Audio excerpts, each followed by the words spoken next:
From the studio that brought you the Experimental Card Creator Cup, we proudly present to you the other Experimental Card Creator Cup. Legally, we can't say this is bigger or better, but it is equally awesome. Want to get from Yizhang Tower to the moon? Well, now you can, thanks to boosting.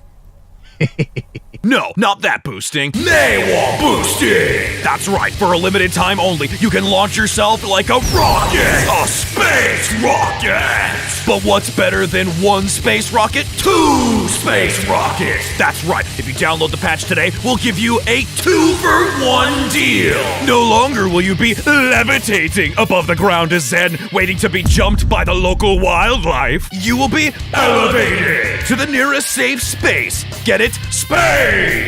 Tired of all this space talk? Well, we're not done yet! That's right, 3 for 1, baby, let's go! Baptiste can also join the gang. That's right, no longer will you have to depend on your tanks to make space for you. Just do it yourself. Space! Speaking of tanks, they just got tankier! I don't know if that's a word, but it makes sense! You know what else makes sense? Roadhog now has a 50% damage reduction when he takes a hit of whatever this stuff is when near another tank hero. It just makes sense! Sense!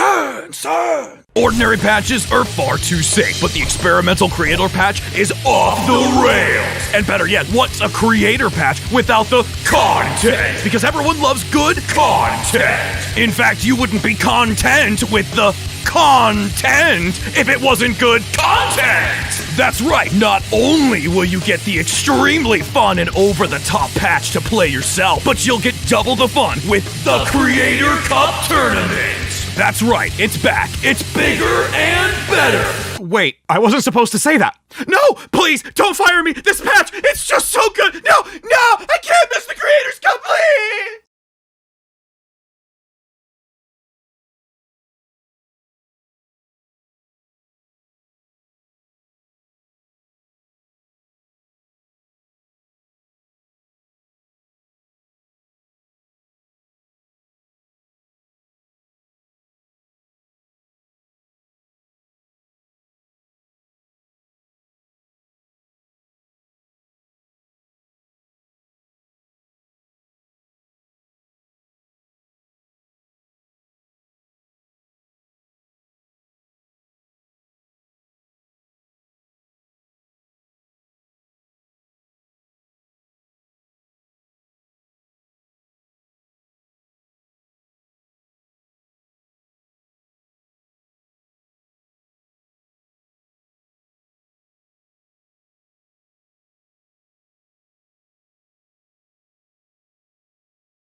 Overwatch.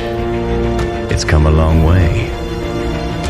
This game, and the heroes we all know and love. We've seen this story before. For the sake of science, for progress, we need to shake things up. A grand experiment to revisit your favorite heroes in ways you've never seen them before. Return to old standbys, or become something you've never imagined. The Overwatch Creator Cup.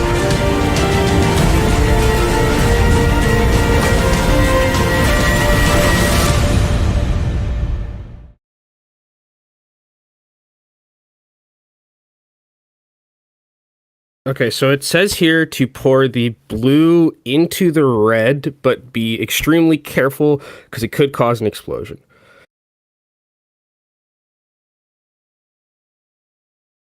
Nope. Nice. Just purple. No explosions. Just purple. Good. Okay. That's what. Oh, why? Hello there, gamers. Welcome to the lab. And good morning to you, evening to others, as we have the amazing opportunity of being here to welcome you to the EU Experimental Card Creator Cup. And it's going to be a spectacular day. And I'm here alongside not only my co-caster, but my scientist in crime, as we've got some hypotheses, variables, and a ton of resolutions coming from this EU region. And I just can't wait to see how this day is going to turn out, Kenobi, my friend. I can't either. It's science time. We've got so many incredible changes that we've seen from the experimental patch. I am so ready to see what it looks like in a competitive setting. I played a little bit of it yesterday with some friends in quick play. It's so fun for me, and the game has changed so much, it feels like, that I just can't wait to see what these teams come up with, because it feels like there's not any like set thing that's like the best right now. It's just like anything can happen, and we have these 2 next days to figure out what exactly that's going to be between all these teams competing for a pretty nice chunk of change as well. Yeah, an experimental meta is what we're going to be see unfold today. And as you mentioned, all the way back on February 10th, we've had some time for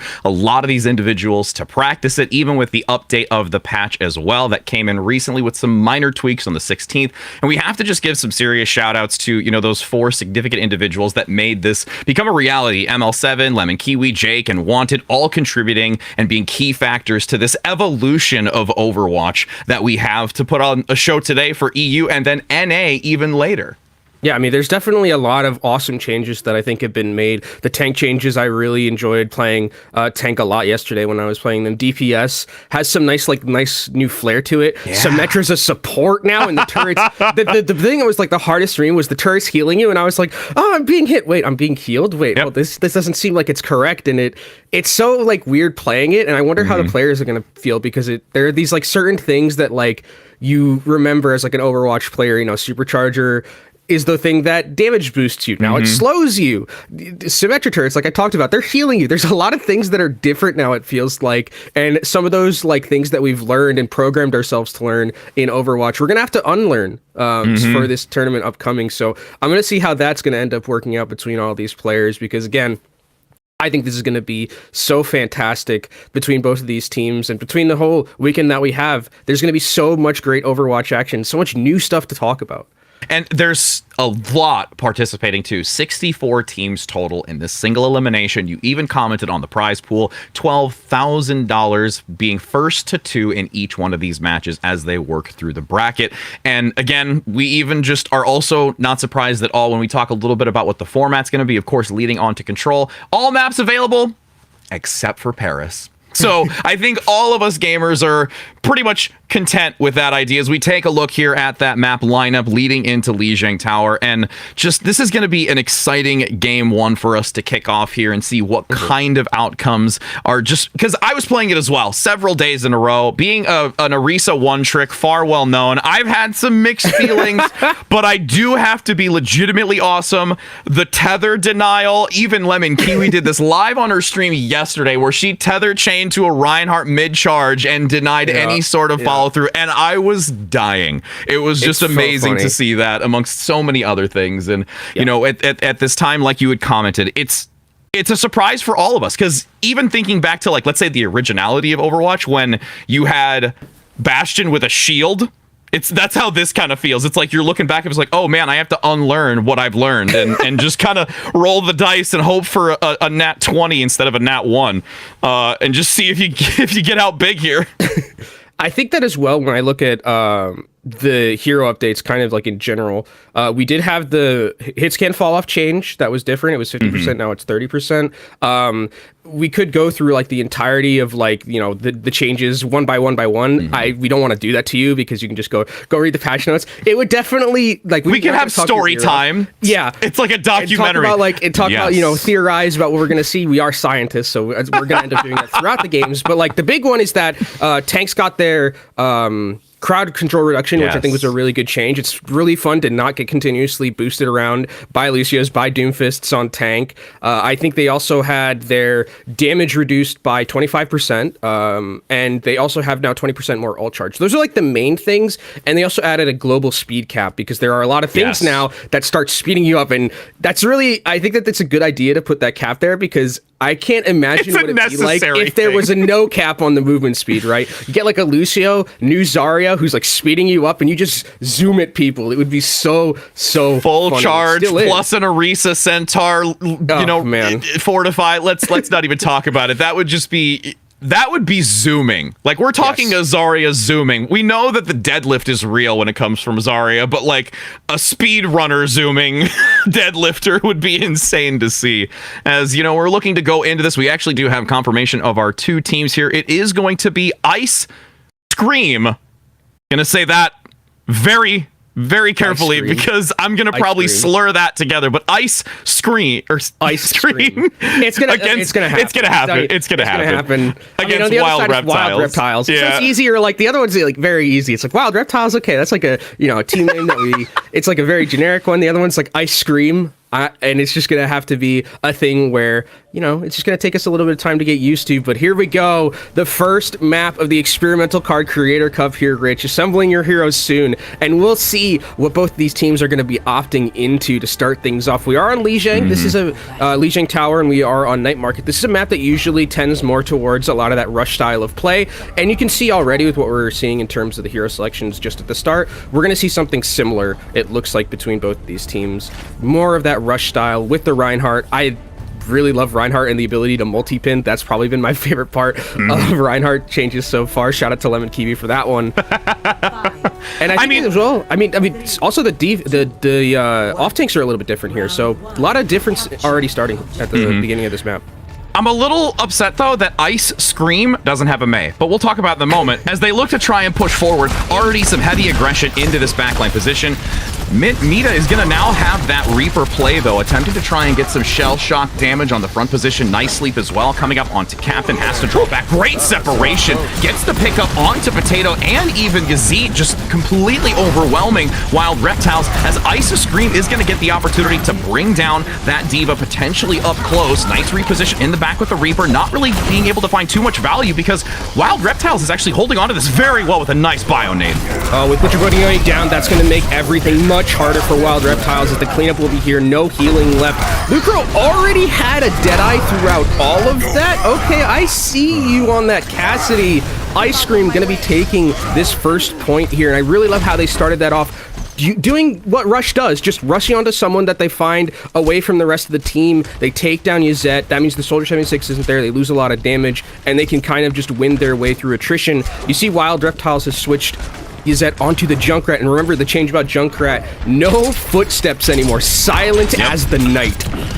Silent but deadly. Almost makes it feel like you're going against another Reaper. It's just the darkness in the corner as you have a great cleanup here from Scream, able to just take this nano boost and lay waste with the Reaper, devouring the health bars in the back line, going for it, just evades the sleep dart, but now a little overzealous, is able to fade and just evade, with now that retreat back as 40%.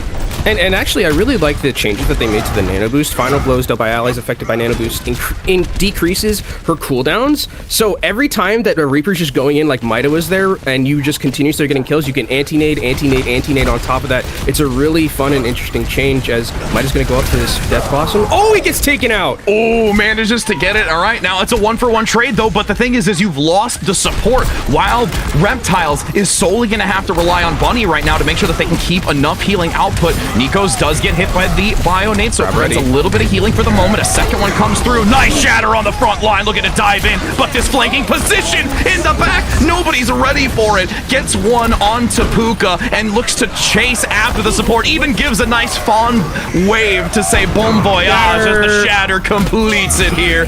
Scream is coming out loud. I mean, Saxon Star was the star of that last team fight. That sound barrier perfectly timed after the shadow from Nikos to keep everyone on Ice Scream alive, and they're able to hold on to their Graviton Surge as well as this Death Blossom as Riptire is going to come out. Can it get anything? Trying to go over top. Again, gets a little bit more of that faster movement speed in the air. Death Blossom gets a takedown, just rotating back onto this grab, cleaning up. Ice Scream is having some ice cream after this initial round, and they're feeling confident with this 100-0 matchup. A clean 100-0, and it felt like once they got on point and secured, you know, their standing and their positioning, they never really let it go. I like how kind of aggressive they were playing and holding that position, not letting Wild Reptiles get back in any way, always being the aggressors, the first ones to move. I think in Rush, that's always very important, as we're going to be going on to our next map of Gardens. Still, Rush usually prevalent on this map, but we could see some more things opt in. You know, it's very open. Pharah definitely lives on this map more so than anything else. Oh, come on, chat. You can 100-0? Chat. Wow.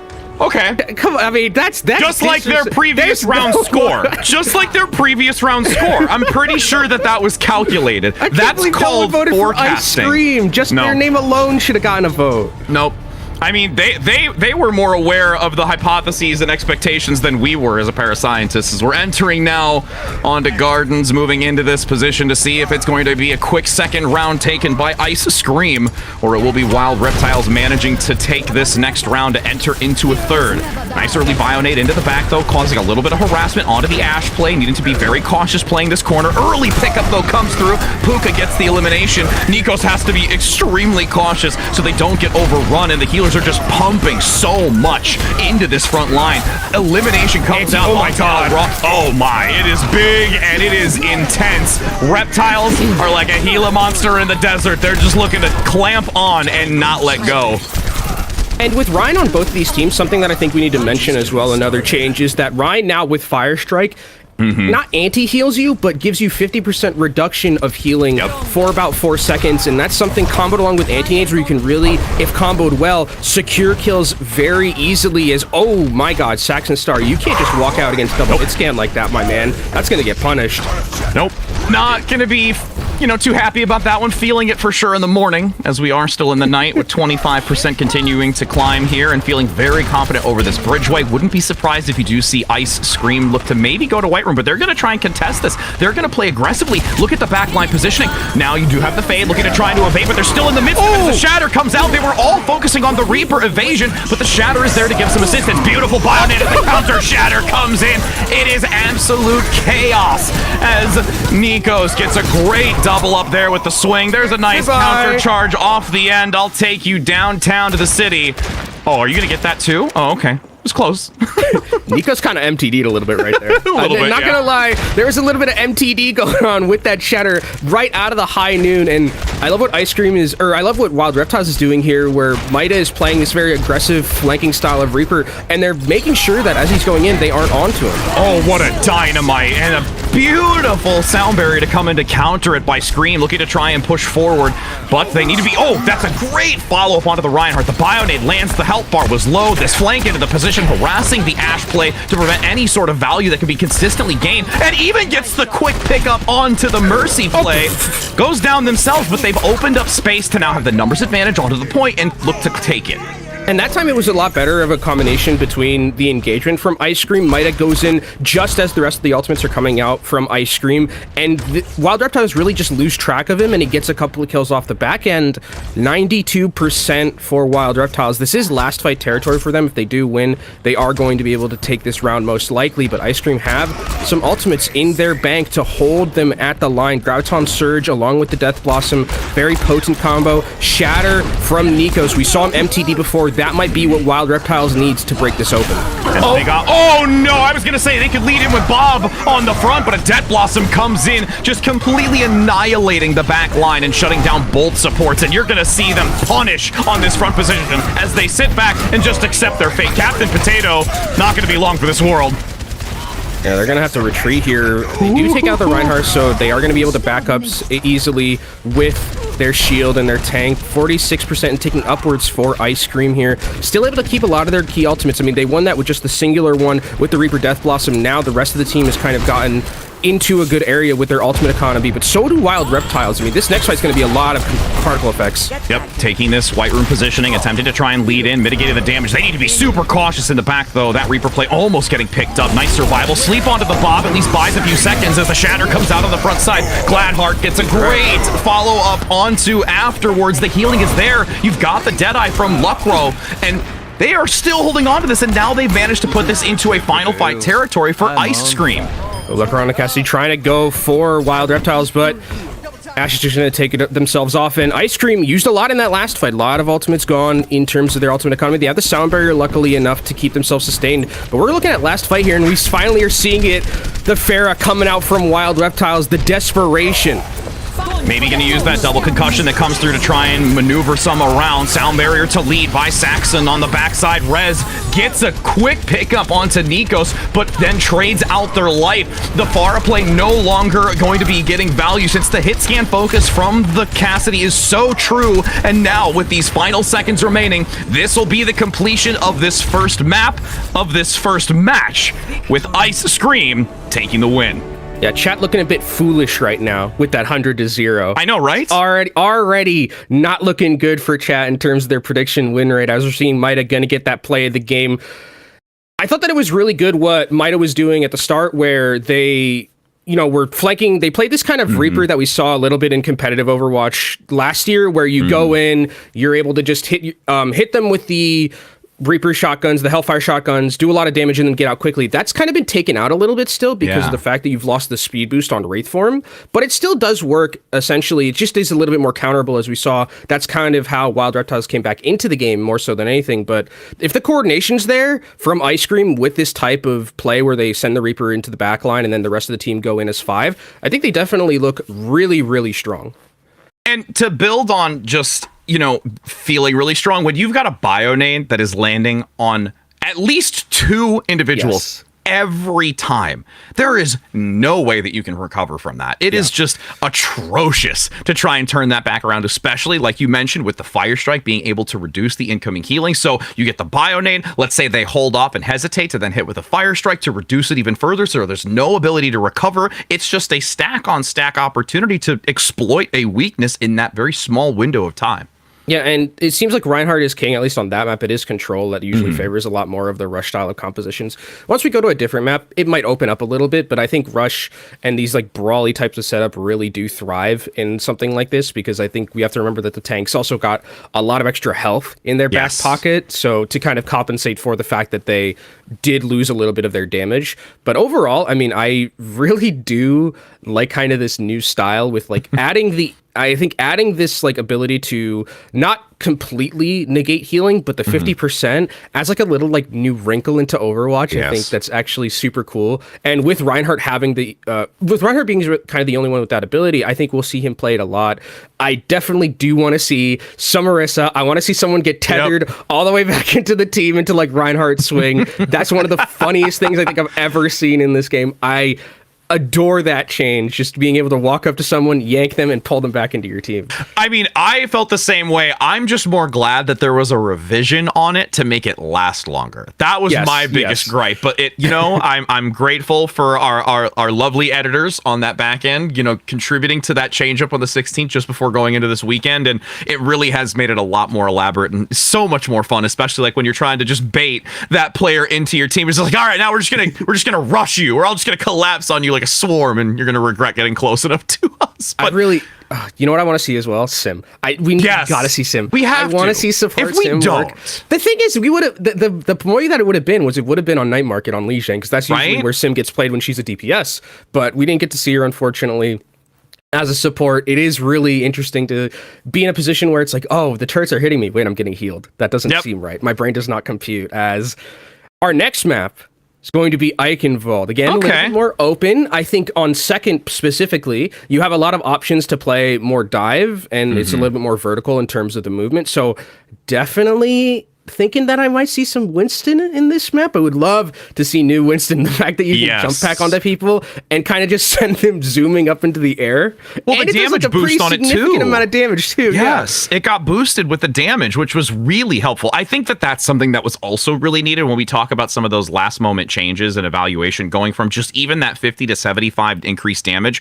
Those little margins make such a big deal. I also like that you can Falcon punch people when you're... Yeah, you really can. I was trying it, and my timing on trying to Falcon punch with a Winston was not in my favor. I'm just trying to hit that sweet spot. It's another one of those things where it's like you're holding left click, but it's also a point where you're so used to just like continuously spamming it because you want to just keep hitting people, but now you have to hold it a little bit for a second. Well, Moira has something similar with them, and I was like, really... When I was playing Moira yesterday, I was like, oh, wow, this is just very different to what I'm used to being. Like, I'm usually be able to just, like, throw out the orb immediately, but I had to, like, charge it to get the big orb. And, again, just some of these, like, really small things that we've, I guess, taken for granted and been programmed to know. We just have to unlearn, it feels like, for this. And that's so, so cool. It's like learning a new game almost. There's also just a few things because, the visual effects. Like when I went into my Primal Rage and I'm like holding it and I'm thinking, am I going to know when it's full charge? And I'm just sitting there for half the duration, just making sure I'm fully charged. And I'm just like, okay, I'm going to assume that it is charged. And then I am just going to lay waste to the enemy. I mean, this is, man, I really like as well talking about tank changes. Oh, one of the, like, in, like, HUD changes and, like, the visual effects, when you get blinded by Hammond mines, it was one of the most jarring things I've ever, like, experienced, where I was just like, what happened? I could see my HUD, everything else is gone, and I was like, oh, that's right, Hammond blinds you now. Yep. It's almost like a real flashbang in game. Like, it's just an actual, just disorienting, but, that's what McCree's... No, never mind. Let's not put that into the universe. I don't want McCree's flash to... I don't want we don't want Cassidy's to do that. No, we just don't. Because it has now entered into the game, that is a possibility. We're just going to hope for the best that nobody just heard anything we said about Cassidy. But one thing I do want to highlight, though, and you commented on this too, from the more analytical sense, is that you were anticipating fights to be a little bit more long run. And that's something that we've not seen as consistently like we've seen even in like more of the GOATS meta previously. And it's really interesting to see how fast some of these fights are turning over. Yeah, I think it's definitely proponent of those anti-nades like hitting, like you were talking about in that last map, as when we go into this map, there is a little bit more of that burst potential, bringing out the Pharah here. Both of these teams opting in for Cassidy, who, remember, cannot use Fan the Hammer. Okay, just get absolutely annihilated. And by the Reaper play, nonetheless. It wasn't even the hit scan to have to worry about, as now you're going to see this rotation back, attempting to try and escape, unable to do so. This defensive side comes out strong. And I think the other thing that with this, Wild Reptiles composition, or Ice Cream composition rather, they really do have to keep an eye on Mida on this Reaper, because with the flanking potential that he brings, it feels like if they don't have any type of CC or any type of burst damage, he will just wraith out of there and be totally fine. So Wild Reptiles switching it up a little bit, offering again the Junkrat, the new silent assassin that we have in Overwatch, and a ton of spam to break these shields. Silent, but explosive. As they look to try and just pump that damage in up top once again, though. Mida has to be very careful, looks to evade, peeking around the corner. The supports are there to give assistance as they do top them up, making sure they are ready to keep generating towards this Death Blossom, which has already yielded so much value to go down again. This is constantly the DPS like being eviscerated on this defensive position. And I think it has to do a lot with Lucroy being able to put a ton of pressure onto this Pharah, as well as Mida, for an instance. Mida has also been pressuring the Pharah every time that they're going over this little archway, and you can already see Puka, it's been a minute and a half, and Puka does not have 70% towards their ultimate, which is like bare minimum what you'd want at this point. They are just getting absolutely pressured by the DPS of Ice Cream, and Ice Cream are about to have a 6-pack of ultimates here, Rich. If they rotate these effectively, we could easily be looking at a full hold as, oh, Mida. Oh, no. He's looking for it. Mida's gonna do it. We talked about the silent but deadly Junkrat, but now it's gonna come in the back position with the Death Blossom doing so much, but they actually mitigate it quite well. The grab comes in to counter just in case, and now an amplification matrix to boost everything being tossed through that window, and now this is looking dire. Over half the time bank gone. And good ultimate patience as well coming out from Ice Cream. They use 3 ultimates only, so they keep the other 3 that they had in their back pocket. Wild Reptiles, it feels like to me, they're just waiting for all of their ultimates to come online and then just make one last push to not get full held, as Riptire is going to be online here, offers that one-shot potential. We have to be very, very careful, though, on the defense. Ooh, gonna be able to get back up. There is, just evades the trap too. Wait, the sound barrier gets a clip onto them, barely in sight line. Oh no, this Riptire could be able to change the entire fight. Does get 2, and you're losing a support. That's a lot on Tolva to try and keep holding this, but you're actually gonna see Wild Reptiles look to be a little bit hesitant here, and they're trying to just make sure that this backline doesn't tear them to pieces. They're so scared of where Mida is currently. They don't have eyes on where this Reaper is, and they could flank from the backline and get a lot of things done. And now as they have presence on the point, 50 seconds to go. Nice accretion comes through to try and get the stun onto the Ryan plane from Nikos, but does get overwhelmed. Beautiful Bionade now. Again, Wild Reptiles getting serious value as now it's going to be able to take this high ground position. Looks for the far plate, can't get it. The Rocket Barrage rains from overhead, left vulnerable in the skies. Don't stay stationary because that's an easy pickup as another follow-up onto the Mercy allows them to keep holding on to this. Oh my gosh. And there's the Death Blossom. The DPS, they're just out of this world. I mean, unreal. Lucro unfortunately loses his Deadeye to the wooden barrier, the best wooden barrier I've seen in any game. The savior. Wild Reptiles don't have a leg to stand on anymore here, Rich. Only 9 seconds left. They have to make something happen with the sound. There's the Flux. They can't even get there. Nope, they're going to prevent them from touching. There is a Hail Mary opportunity to try and evade this front line, but they are not able to do so. That is round 1 completed, not allowing any percentage gained. And I gotta say, Ice Cream is absolutely on fire right now. Yeah, it's like fried ice cream, right? That's what we would... Oh, my heart. Oh, my heart. I really want that now. Fried... Oh. I gotta start Well, that's Googling like the only way you can get on fire ice cream. I mean, you're not wrong. I mean, well, unless it was like an... like a alcoholish kind of light, like liqueur kind of like ice cream where you just have a little bit of blue ember on it. Okay, we need to stop this. We haven't casted in a while, chat, with Overwatch, and now we're finally being back on broadcast, and food's our thing. We love food. Welcome to a Kenobi and Rich broadcast. Yeah, yeah, experimental cup food creators talk. I don't know. But now as we take the swap of sides, Wild Reptiles on the defense here, looking to see if they can have a monumental hold just like Ice Cream. I mean, they're going to need it as well. It is drawable. They definitely do just need to make another full hold. But with the way Ice Cream is playing right now, I'd be very shocked if Wild Reptiles were able to hold this because of the way that Ice Cream has been playing. This aggression, the flanking play from Mida on that Reaper, really taking Wild Reptiles out of sorts, and we're actually going to see a tank combination that we don't see a ton of. Yeah. It's going to be the Orisa and the Zarya. Zarya obviously does offer some, more utility now with speed and things like that for potentially your DPS or for the Orisa to reposition. The other thing that we are seeing, Rich, is Mei for both of these teams. And remember, Mei now has a huge ice block and can throw people up in the air with the wall. What a beautiful sleep, though. Mid-air finally gets picked up on the ground. That is a great initial hold here defensively for Wild Reptiles. Kind of a cheeky play. Puka goes down, though, and is going to take some time to get back into this. Yazid now able to get some channel damage into the doorway, and this should ultimately be Wild Reptiles unless something goes vastly awry. They might have used that ice block to keep themselves alive. Oh my goodness. Alagrin is down. This is a very scrappy and elongated fight here, Rich. Yeah, this is more like what you were talking about before we ever got on the broadcast. The long extended fights. Nikos now with the fortify, getting that extra mobility for the team close in proximity. In the back line, though, the Deadeye gets another. This actually might just be a swift conclusion as it's only 60 seconds into this. And also, mind you, that's like twice the size almost of an ice block for all those out there. That's a big ice cube to fit in the drink, just as it's going to be a completion here as Ice Scream comes out victorious back-to-back in this first to two. Ice Cream looking very, very convincing here on this map. Full holding and then just a singular fight is all they need to secure themselves a 2-0 victory. The play of the game. Ant Matrix, so much damage being pumped out here. And again, I mean, I really just like the aggressiveness that we saw from Ice Cream there, the proactiveness as well. I think they played extremely high tempo.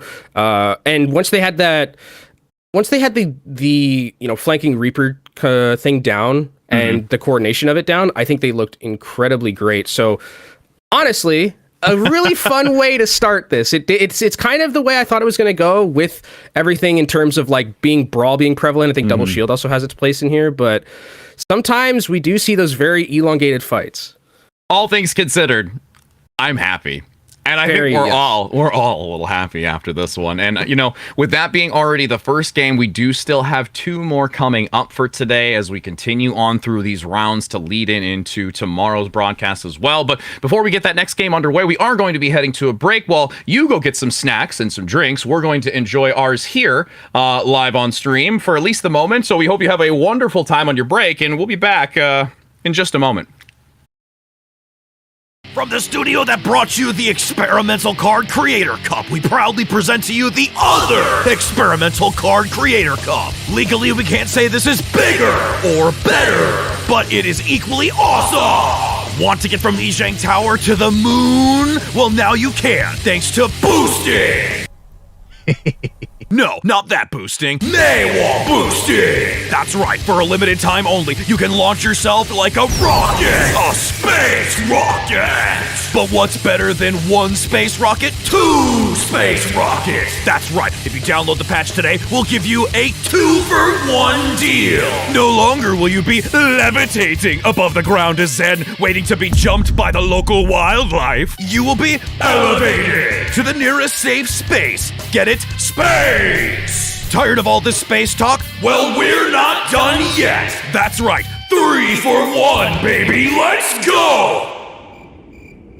Baptiste can also join the gang. That's right. No longer will you have to depend on your tanks to make space for you. Just do it yourself. Space! Speaking of tanks, they just got tankier! I don't know if that's a word, but it makes sense! You know what else makes sense? Roadhog now has a 50% damage reduction when he takes a hit of whatever this stuff is when near another tank hero. It just makes sense! Sense!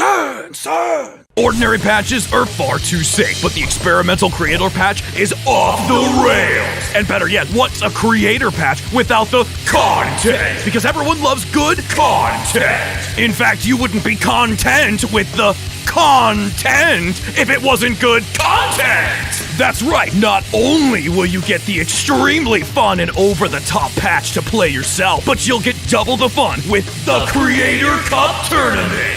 That's right, it's back. It's bigger and better. Wait, I wasn't supposed to say that. No, please, don't fire me. This patch, it's just so good. No, I can't miss the Creators Cup, please. Ooh, thank you so much, Lemon, for helping me with my halts. I feel like my pull timings are really improving. I almost got a halt dynamite yesterday. That's great work, Arissa. Keep that up. That's awesome. Who wants to go next? Oh, hello, Reinhardt player. I haven't seen you here before. What's your name? Hey everyone, my name's Phil and I love playing Reinhardt. Oh, me too. Reinhardt is very fun. What problem are you having today? Well, I'm a gold player, but I should be in diamond. Okay, settle down, everyone. Settle down. Well, why do you think that, Phil? I'm only in gold because I keep feeding. Well, have you tried not feeding? Yes, I've tried everything, including not feeding. Okay then, how about this? I can help you find some tank content creators to...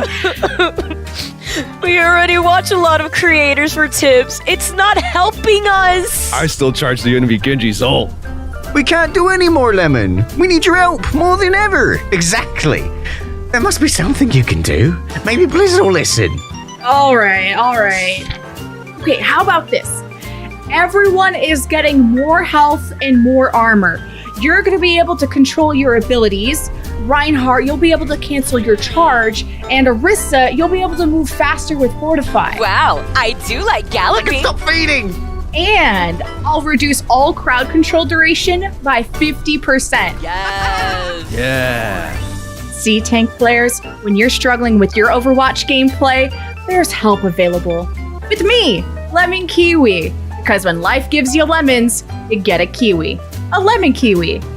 Lemon Kiwi not included. Lemon Kiwi hybrids are not real. Creator card balance changes are not required to be good for the game. Lemon Kiwi tank player support group does not guarantee SR gains. Not all crowd control reduced by 50%. If you have a lost streak for more than 4 hours, please consult your nearest practice range. Ultimate batteries not included. Can I stop this thumb thing now? My arm hurts. Hello? Hello? Hello? Anyone? Anyone?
Welcome back, my friends, as we are here in the Rad Lab. I am Rich Rad here with Kenobi, and while you were away, Kenobi was actually just tampering around with some experiments of his own, and we're curious to see what the outcome of your experiments have been, my friend.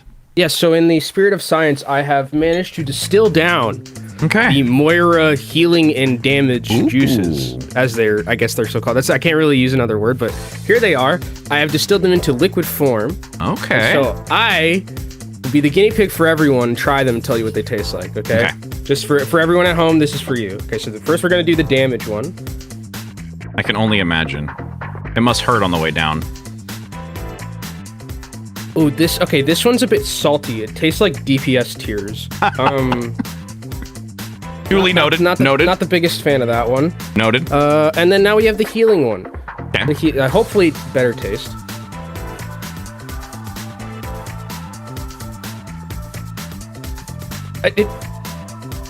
Hold on.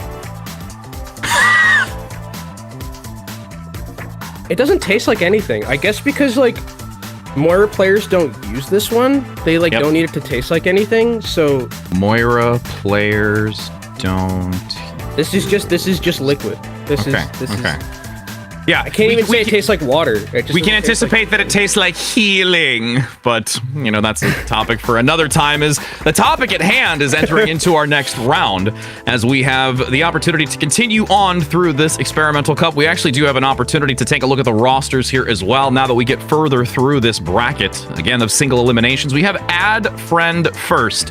They are adding lots of friends, and we can see the lineup here. I'm excited with what I see because I want to see some variety. We've got a Torb here on the lineup, a Wrecking Ball, and a Sim with a Zen. There's so much difference that we can have going into this, Kenobi. I'm excited. Please, I want to see all of these heroes. Realistically, the Sim is the one that makes me the happiest out of all of these. I know for you it's the Orisa probably from Ludwig, but yeah, the Symmetra support thing is something that I am very interested to see applied to a competitive setting. It's so weird to see a Sim above a plus. Just making that correlation that they're on the far right of this lineup sheet, it's just not computing for me. Yeah, it's like that's not where they belong. They belong with the DPS. Is that graphical error, Prod? Is that graphical error? No, that's not. Okay, that's real. All right, this is live. Oh wait, that's right. As we take a look now at the second team that they're going to be competing against, which is going to be Limestone Cube. They have a Bastion in this lineup with a Tracer. And again, Tracer's the one that, when I was playing it a little bit, the fact that you do get this increase in the pulse bomb generation, but it being so lower in damage is this weird dynamic between, the ebb and flow of engagements, even more hectic. Yeah, I kind of like that she's not much of a tank buster or a one-shotter anymore. I think it's 190 seems like the perfect amount where it's you need some sort of follow-up. It can't just be Tracer 1v9ing people in the backline, right? So I do really like the change in terms of just giving Tracer a little less of that 1v9 potential. I guess 1v9 is how I would say this. 1v11 in this game. But I think overall what I really like about the changes that we've seen between all of the heroes so far is that they feel like they still fit the theme of the character and of the hero, right? Because that's something that I think could have gotten lost, and I think everyone did a really good job keeping to the hero's spirit, and that's something that I think they should all be commended for. Yeah, fits the bill indeed, and it also, like you mentioned, just really kind of gives this essence of, what do we have expectation wise, because especially now that we're getting some different heroes rolled into the mix, I'm really curious of the outcome. But as we have just a few more moments before entering into Oasis, which is going to be our first control map, you can click that 1 in the chat here for Limestone. Well, you can do 2 for their opponent's add friend. We'll make sure that there's hopefully some differentiation. We saw it 100-0 in our first game, and maybe we'll have some. Yeah, I know chat was literally 100% wrong. Yeah, don't need science for that one. That's just easy math. Easy math. Casters should not do math on broadcast, but that one's an easy one. That was a very easy one to do. We'll be getting into our first game very soon. I'm excited that, honestly, between both of these teams, I like that there was a Hammond in the mix as well, because I want to see what it looks like from a POV perspective when someone gets blinded by Hammond Mines and what they do. Like, I just want to see what that looks like just from a purely bird's eye view perspective. Yep. It's just going to be dazed and confused like, and just hope for recovery. I mean, like we talked about, it literally is a real life flashbang, and it's so jarring. I still even remember seeing a tweet that came out where it was somebody that put the correlation of whenever you're hit by a flashbang, there's hyper LED lights around your monitor to try and actually like simulate the reality of being hit by a flashbang. Wow. That's what this moment's going to be like when you hit one of the mines. So, no, if anything, you know what, Arwalok? Everyone will clear out the mines and nobody will touch them. That's what'll happen with us. That's what'll happen. Yeah, that's the boring one. That's the boring way. But you know what's also interesting about talking about flashbangs? Yesterday I was playing Cassidy, and I like rolled forward into someone to try and fan the hammer, and I just died because I didn't have it. That doesn't exist, my friend. It was so shocking to me that I thought I had like broken the game. Well, it's just like with the Bastion play going into the, turret mode, sentry mode. And like, that's the other thing. I felt the same thing. I'm literally just spamming my button. I'm like, why is this not happening? Why is this not happening?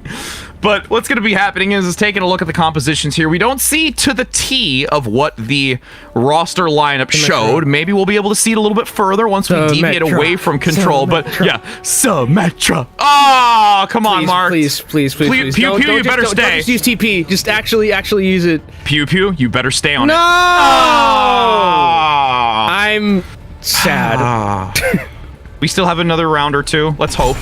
And so now we're going to see them push onto this initial point, trying to get some exchanges, keeping an eye on the high ground there, even a couple of volleyed shots from the Zenyatta, which again, we have not really seen too much of here, so curious to see how that's going to work into this composition as Kiwi rounds the inner center with the Wrecking Ball positioning, looking for a pile drive and still getting that active shield before landing to potentially try and get the reduction in the cooldown, and the synergy on it is very well done, but Keo gets that pickup and eliminates the tank early. Yeah, I mean, without that Hammond, you lose a lot of the engagement potential, and Limestone Cube do not have their Torbjorn in this fight, so they are lacking a little bit of damage. And you can see the kills are going back and forth, but it is Limestone Cube who have control of the point. Now, Kyle gonna move out to the side angle for a little bit of a crossfire, trying to break down the barrier, flanking shots onto the Orisa. Look at just that movement speed with the Fortify to enter into this engagement. Gets the melee as well onto KO. A flashbang around the side, but again, nothing really to capitalize on, as you still see it looking to finally reach its end, where Ad Friends manages to take this point. I think Kyle right there thought he had Fan the Hammer. Probably. You're probably right. That looked like it was a Fan the Hammer moment. It was a Fan the Hammer moment. Just weren't going to do, as Ad Friend have control of this point, also have their tank ultimates to work with in this next fight. Here comes the Hammond, the blind. It's here. I cannot wait to see how it works. I'm just waiting for these supercharger slows to come through. Just going to rush in with Fortify and put everyone in the root. As now they look to try and transition down, just surpassing the ultimate economy percentage here, as you've got 30%. High Noon comes in to see if they can zone out a couple, as there's a counter one from a cross angle. Does actually get Kiwi here, so this is numbers advantage, leading in with the rally as well by Marked. Extra armor necessary. Kaio gets the takedown, but also a change up as well, where Marked goes down from their counterpart. But, Lava, melee shots, getting some damage in here. You're actually still going to have Ad Friends looking to take this, despite the early lead that Limestone had entering onto this point. These kills are going back and forth, and actually, Muse is committing Molten Core to this. Is there enough damage? I don't know if there's enough health, unfortunately, for that Torbjorn as the tether. We see it in POV. You can't escape the Orisa once they've got their grips on you. My tendril is attached, and you're not going anywhere from the center. Who's being the cart now? Ad Friend here, still holding on 75%. It's looking like last fight territory for Limestone Cube here. They have this Shatter to work with from KO, as well as an Ant Matrix. We'll see if they can push forward and take that space onto the point. Transitioning down, once again, nice engagement in the back position. Kiwi gets a lot of armor since there were so many stacked, but the pile drive didn't come through, so they didn't reduce the cooldown, so they'll have to wait a little bit longer as the Immortality Field has been expended. Nice Shatter, getting one onto the supports, and now they start to snowball down this position. Kaio committing it as well, making sure to get rid of that Dwarf. No longer in this fight. Almost getting outplayed here by the Zen in the backside, evading those orbs, and takes this back in the overtime. Now, we'll play from Limestone Cube there, especially the front line for pushing forward and being a little bit more on that aggressive side, not letting Kiwi completely disrupt them like they've been doing throughout. It's very annoying, I think, in these rush type of compositions when you have a Hammond who's just continuously pulling you apart and pulling those threads of the rush. But coming back in now with this minefield, again, those flashes and blinds going to be something that we have to look out for. Well, you also have the Harmony Orb onto Kiwi to help after the 2-second duration to get that damage reduction. Minefield in now with the pile drive, seeing if they can try and evade it. Nobody yet hit where they're blinded by the HUD, but the Molten Core is going to just rain and just put so much heat on this upper position before transitioning down the stairway onto the point. 60% and still continuing to climb for the moment, but will be stripped away by Add Friends as an amplification matrix comes out. They've got to commit to this. Deadeye gets 2 though, able to take both the front line and the support out of the way. No additional damage through the window, and this is now done and dusted. Add Friends, it would be a miraculous turn of events for them to fall shy in this with a regroup from the back line. The rally in the far position attempting to give some armor as they proc this overtime again, but like I said, only a matter of time. Yeah, especially with the trance keeping them all alive. And the tether, you can't escape the Orisa at this point. It just feels like there's no way to do so, and that's going to be Add Friend taking our first map. Loving what I'm seeing specifically from Kiwi. There was one moment where this poor Baptiste got caught in the flashes and was just like back against the wall like, I don't know where to go, I don't know where to go. Oh no, there's a Molten Core on me, help! It just reminds me of the Squidward moment when he talks about the future just in the corner being future 50-50.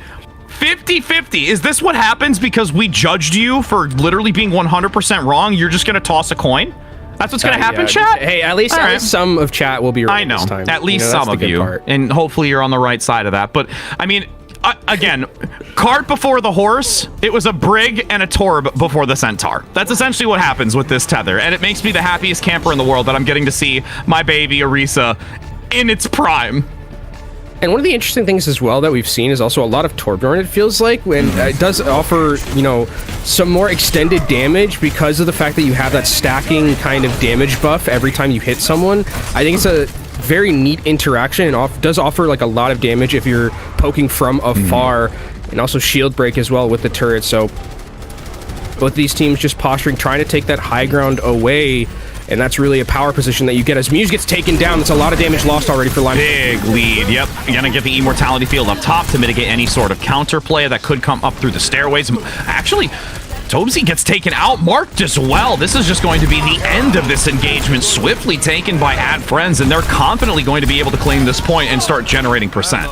Yeah, really well played from Add Friend, going to that high ground, knowing that Limestone Cube can't really walk into them with a Reinhardt composition like this. It's very hard to rush with all the incoming damage that Add Friend have, and the CC as well with the Hammond. So getting now this high ground positioning for Add Friend is going to make it even harder for Limestone Cube to rush in, because you always have to be aware of Kiwi coming in with that Hammond to disrupt you. Hughes now going to rush in quickly with that movement speed again from the Fortify for the rest of the team. As you do have a nice knock up there. Kiwi gets some big value with that position along with this rotation underneath. They've all been collapsed upon. The Dwarf and the Cowboy are near, and it is now still 35% and climbing. I mean, you can just see how difficult it is with Limestone Cube having no ultimates to get up there. Now they have an Ant Matrix to potentially push Add Friends away from that high ground, but Add Friend, they're kind of just chilling right now. They have so many ultimates to work with, and look at Kiwi again, this time going for the engagement. Has the minefield that can be in this enclosed area. It's going to do so much. As they might be able to go up top quickly, positions themselves, minefield for a pile drive into the back, even getting the active shield just a second too late, but there is 2 pickups from the tank line up in that position. Molten Cores overlap. The Supercharger attempting to try and slow any sort of momentum. You can see Kiwi being denied that full speed because of the Supercharger on this point, grappling to them. They're still recovering well, despite it not being in their favor early with the 2 pickups coming through in favor of Limestone. The swap now from Muse onto the Tracer. They're in dire stretch now to try and get to this last 20%. And through all of that, Limestone Cube weren't even able to flip the point whatsoever. It started so well for them, but again, the disruption from the Hammond is too much for Add Friend to deal with. Limestone Cube switching Muse over to that Tracer just to try and put someone on the point to proc that overtime, but again, you're walking into a Supercharger, which is going to slow the absolute loving mush out of you. Now you can see the shatter comes through. Nice evasion, though. Gets just behind the shield. This Tracer adaptation could be an opportunity to get a quick pulse bomb, but it's not going to yield any value. There's so many eliminated. The numbers are dwindling. Add Friend is going to be sure completing this round in a dominant fashion, similar to how our first game went with a 2-0 in the control map. very dominant. And again, I gotta really give props to Kiwi, who was the MVP for me. Gonna get play of the game well. Just the amount of disruption against rush and brawl compositions like this, it's just so hard to deal with. Takes out anyone who's on this high ground is in threat of being environmentally killed, and just the pile drivers, you're getting so much value, especially because of the fact that when Hammond now uses that pile driver, it's just so much more deadly. It feels like it reduces the cooldown of your adaptive shield by every person you hit. So you're continuously hitting 6 people at once with the pile driver. You're getting your shield back really quickly. Yeah, I mean, there was a couple really good successful times, and then it's also just a little bit of that timing, especially when you roll in with the minefield as a whole. You go in for the knockup, minefield, adaptive, plus pile drive, so there's a lot of mechanical situations where you have to get that pretty successful before hitting the pile drive to make sure that you get that adaptive shield. A couple of misplays on it, but still, as you saw with the play of the game and how effective they were in this backline with great success. And also, we have to mention as well, 50 damage to 100 damage for pile drive. Yeah, it's a lot. It's scary. It's very scary to deal with a Hammond who's as adept as Kiwi seems to be on theirs. But there were some good moments from the other side in Limestone Cube. Just that, unfortunately, it felt like it was just a differentiation in how the comp was being played. And once you got control of the point as... not ice cream. That was our last one. Still thinking about that. Still thinking about that fried ice cream, aren't you? Little bit as once you get control of a point and you have a Hammond, it's like nightmarish to go up against a Hammond because you sometimes don't even know where they're coming from. You're getting booped, you're getting disrupted. It's just a really difficult proposition to try and keep everyone as a 6 in a good position.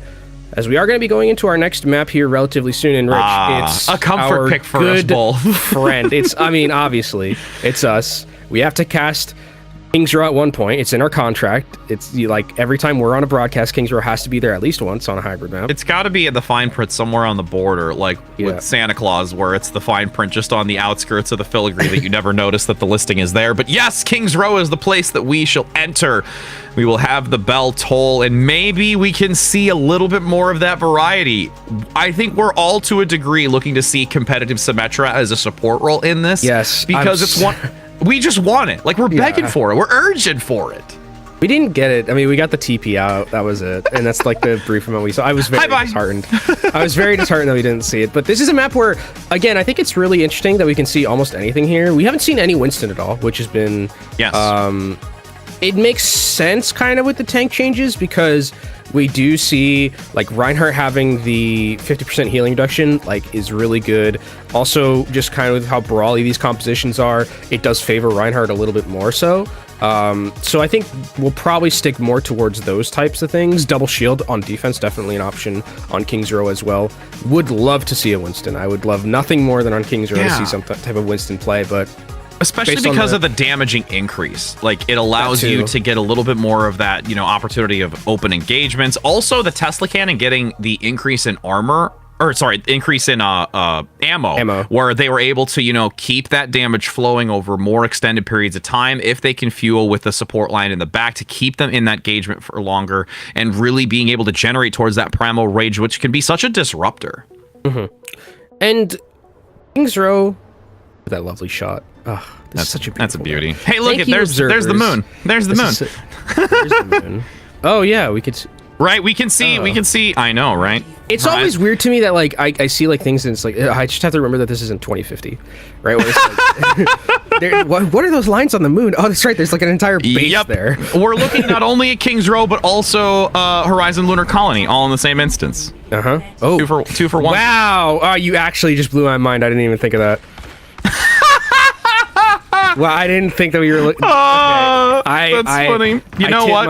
It's a 2 for 1. I appreciate that. Hats are something that we really do see a lot of in this. Yes, that will be tipping. We love hats. We do. We're gonna now.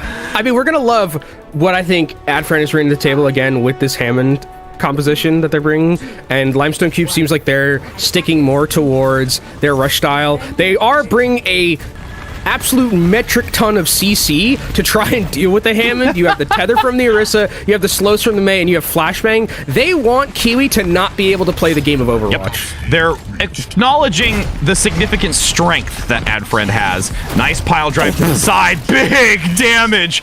Look at that 35% from a single pile drive. Just nearing this minefield like a champ. Yeah, that was big, and they're going to go for another one. This time it misses, and they might get caught out, but they are able to escape, and good rotations from Limestone Cube to get out to this point quickly.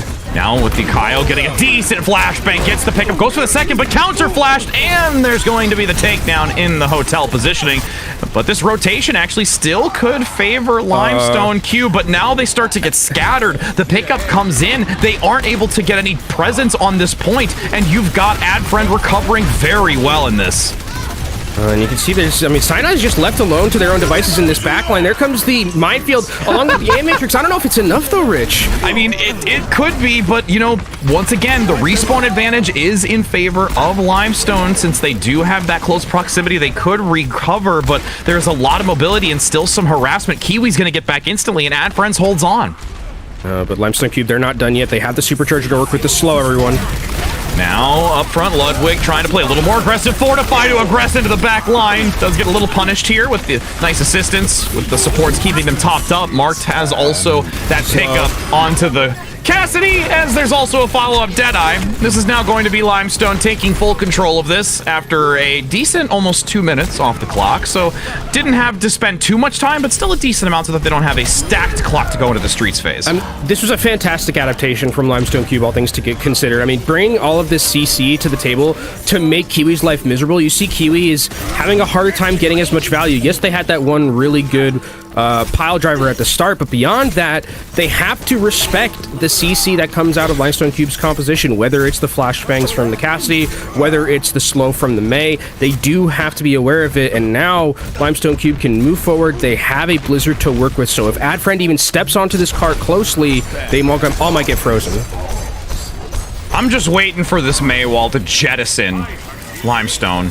I really want to see it happen as they do have the multi-core leading into this. Nice pile drive in the back by Kiwi trying to harass, but there's an instant response from Mark with the sound barrier. Transcendence also going to be committed on the counter side. This is still overwhelming numbers. The Blizzard gets value as well. There is a ton committed into this fight by Limestone. They've popped 4 ultimates to secure that they can push this, and they're really still getting drawn out by Ludwig on the front. We're seeing a tether fight there between right? both the Orisas. It's a tug of war, but it's you're not tethered by me. I'm tethered by you. As we're seeing the replay here. Oh, that's something else we have to mention, that Zenyatta can jump extremely high now over the Rhine shield. It looks like this Limestone Cube are pushing forward. One more fight, and they will take this 3rd point, but there's a lot of ultimates from AdFriend to stop them. Kiwi up top gets a nice knockoff. Minefield being a little bit denied here. Didn't get the optimal position as the supercharger is committed. They reach it. They reach the checkpoint. They actually have even the sound barrier in the back to prevent anybody from potentially moving in if they were trying to go from a flanking position to secure that they could touch it. And now transition with 4 minutes and 30 seconds. And this is absolute chaos right now for AdFriend. Yeah, there's a lot going on, but Ludwig is down, so that's a big tank, shield tank, not able to stand stalwart, but Kiwi. Can they get back up? It's going to detach in a couple of seconds. No! Oh, no! Well, friend. You can't just stay there forever. And with that being said, this is more space gained here from Limestone. They're going to start moving forward again. Blizzard back online. They have an Matrix to create so much space, and love that. Using the Maywall to get them free onto that high ground. This is going to dynamically change a lot of those who can be on the high ground with it. Now dropping down. He's one health, literally one health. Is getting away with it. Oh my goodness. And is near the Deadeye. What a rat race that was to escape, eluding every ounce of damage. The Molten Core now is in the back, attempting to get some damage, and nobody touches. Goodness gracious. What has happened here? Limestone Cube they took their time to, take a moment to revitalize themselves. They got some Wheaties, they got some energy drinks. I don't know. Playing this? We're bad. We're bad. We're not. We're not bad. This is the highlight moment. Somebody clip that, tweet that, click it and ship it. Click it and ship it. Let's go. Oh man, I love Overwatch. That's all I gotta say. I love Overwatch. That was so extremely fun. I love that Limestone Cube have made these adjustments and are basically hindering Kiwi to the fullest extent. You even saw in that fight before B got taken, where AdFriend didn't even get on the point. Marked was just sitting up there on the high ground, booped the Hammond away from the engagement they wanted, and the minefield got no value, and Limestone Cube just walked it in. Just the amount of CC that Kiwi has to deal with is so detrimental to how they played on that first map. And also, just to take a brief moment, we've had some great moments just like that with the Wrecking Ball. If you want to join the conversation, especially because we've got this game still underway and one more afterwards, you should definitely use that hashtag OW Creator Cup to give some highlight moments that you think are the best for all of us to take a look at, and just give some real shout outs for those lovely individuals who have really brought this Creator Cup to life for us to cast.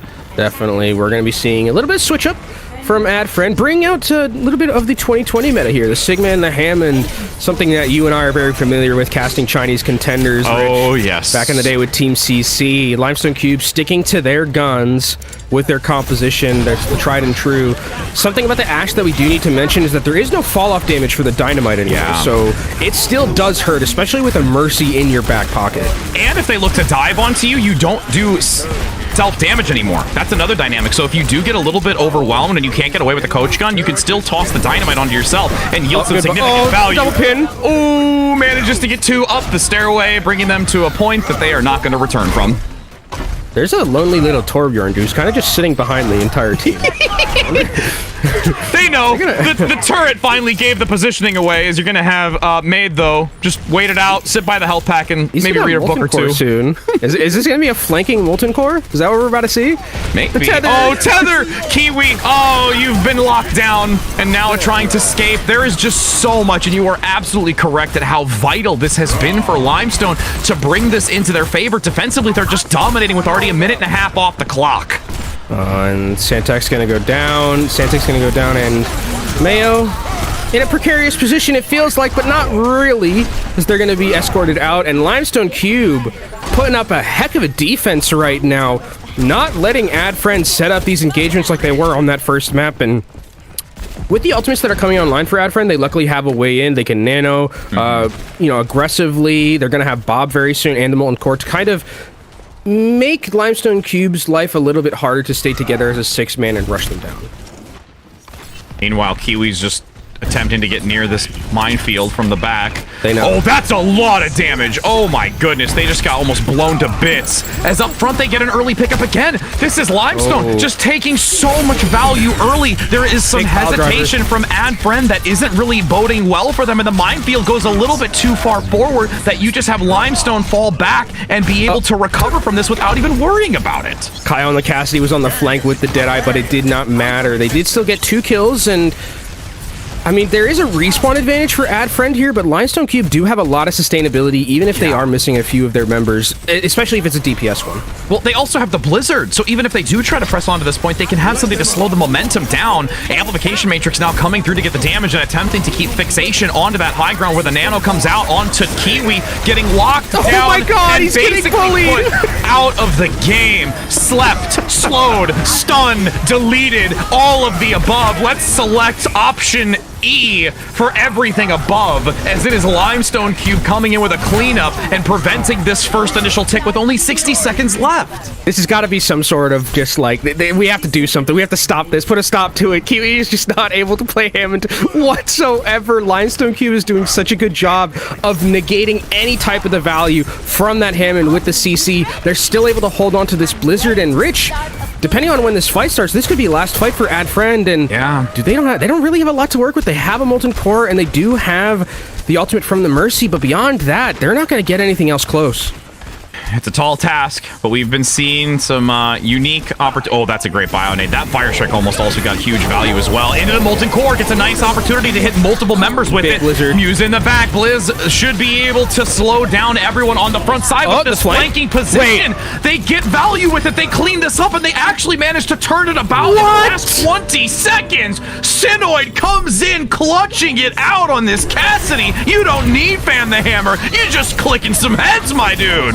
we're going to see the replay here. 40 health is all that they needed on the flank, taking down Muse, knowing that once that was gone, it was just a firing range for the Cassidy.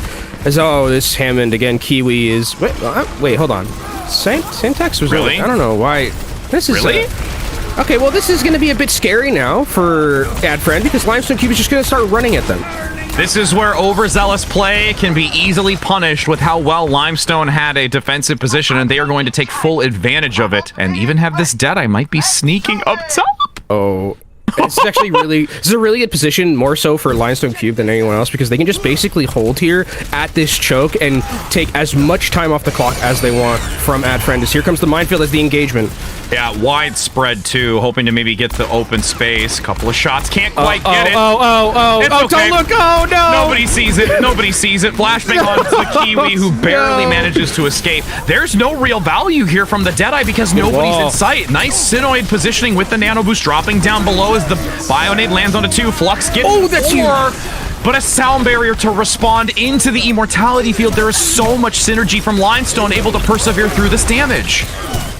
And with Kiwi going down, that's a member lost for AdFriend, but they trade it back for Marked, so no speed for Limestone Cube, which means they may have to play a little bit less aggressively here, but the Pew Pew guy gets stunned out, and they're tethered! Oh no, the Mercy! That's bullying! It's a grab and go, friends, it's a grab and go. Somebody door dashed a Mercy here to the rest of the team in the back, and they got it. As you're gonna have a great pickup as well coming out onto Muse that might give them some agency to push through this archway, but now with only 50 seconds left to go, it's do or die. The Shatter comes through just as the shield vanishes. It's only going to clip 1 though, so they're still managing to recover, pushing through, and these pickups are giving some opportunity here for AdFriend to keep this going.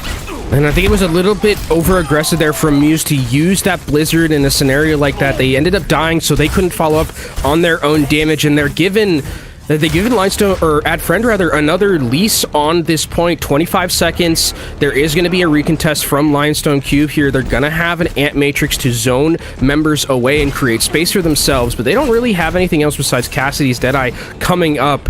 They can play as aggressive as they want here. They don't have to worry about any type of key ultimates besides Ludwig maybe getting this Grooving Flux and that minefield. And with that minefield being an option, they're looking to try and see at the flanks. Sinoid looking for it again, only gets 1, not nearly as valuable prior, but the minefield also could cause some challenges here for Limestone defensively. Second pickup comes through, the third, stack them up, line them up like dominoes because Sinoid is looking for everyone that remains. There's another pickup with some contribution from the Ana and the Torb. The overtime commences, but this checkpoint is for sure going to be reached. Sinoid is an absolute beast on these flanks there. With the Deadeye, takes out Kaio while using their own Deadeye. The Immortality Field just not in time and not in position to keep that Cassidy alive. And then once the Baptiste is gone, that's all the healing that Limestone has, essentially, without just the, Lucio healing, but it's not enough. And then AdFriend taking this new lease and moving it into the second point. Molten Core into the back, attempting to try and both pepper it onto not only the payload, but the defensive positioning with the supports. Oh no, you've gotten hit by a boulder, and you're not getting away from that one, friend. This is a snowball and an avalanche for AdFriend. Oh, and AdFriend have to finish with more time. They have to finish with more than a minute, because if they finish with 0 seconds, they aren't gonna. This is only gonna be a drawable proposition for them. So Limestone Cube need to just stall for the next 45 seconds to not let AdFriend get another chance at an offense. It's possible they're gonna look to potentially lead in with the Fortify and the Supercharger, slowing some Ooh, Kiwi's actually gonna get hit by it, so they can't seem to get an evasion and escape route as a boop comes in onto Pew Pew. They're in prime position. Limestone might be able to do so. Kiwi just goes off the edge, so that's just a reset instantly. Yeah, everyone's got to get out here for AdFriend. They need to make sure that they can guarantee themselves at least one more fight here. Marked with a lot of patience there, holding that sound barrier in a very precarious position. But look at all the ultimates that AdFriend have to walk into right now. You have to walk into a Blizzard, sound barrier, Shatter. It's a tall proposition unless this minefield is going to be huge from Kiwi.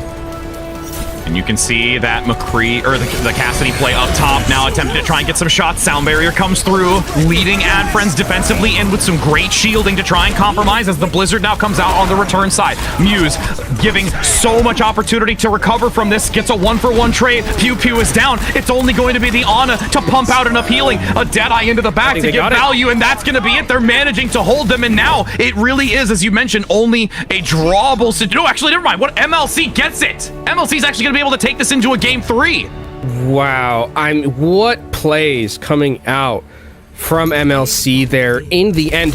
Again, gotta talk about this adaptation for them. Basically just making sure that Kiwi on the Hammond, it was wrecking them in the first map. In this map, got nowhere near the same amount of value. That was a great team performance from the entirety of MLC at the end of that. And to be fair, I mean, looking at kind of the stats a little bit and what we saw, Kaio had a nuts performance on the cast. Yeah. 35 elim, 21 final blows. The next closest, by the way, is Cyanoid on the other side with 12. So that was a carry performance, I would say, from that Cassidy and from Kaio. Absolutely. And, this is the first opportunity that we get to see, a third game here, making it a, 1-to-1 score. More Overwatch. Yeah, right. More Overwatch for us indeed. And an opportunity for you to vote to see who's actually going to be able to take this overall. So with that being said, we will be heading to a short break before getting into our next game. So don't go anywhere, friends, because I'm looking to see if we get some Symmetra in potentially this third game.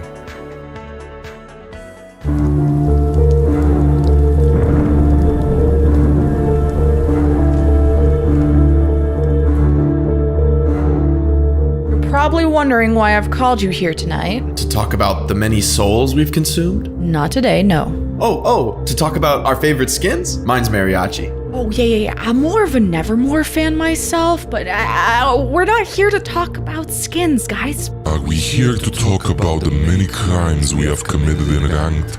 Trolling people left, right and center, making people mold as we kill them over and over until they lose all their desire and quit the game, only to come the next day and face my wrath again and again. No. But I did call you all here because we were nominated to come up with ideas for the next creator experimental card. But remember, guys, this is for the greater good of Overwatch. The greater good. No, the greater... You know what? Never mind. We got any ideas for the patch? Can we give Genji 2 dashes so he can be like, shoo, shoo? For the creator good, of course. The creator good. Oh, what if we let Reaper shadow step while in Wraith form? That would be cool. That would be cool. I want Mercy to res 5 people again. For the creator good?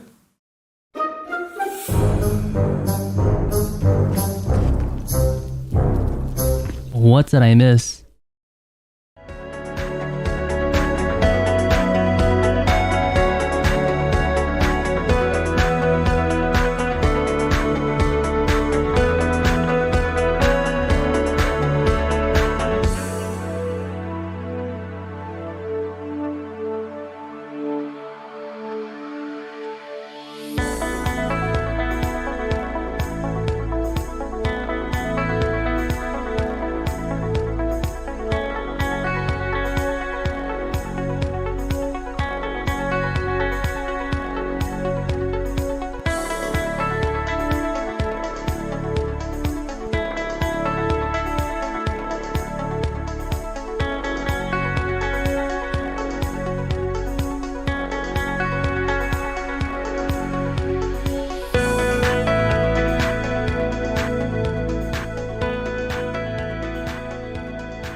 Welcome back, friends, to the Rad Lab, where the experiments never cease to end. While we were away, I know it was only a short amount of time, we've been really highlighting and hopeful to see a Symmetra come out.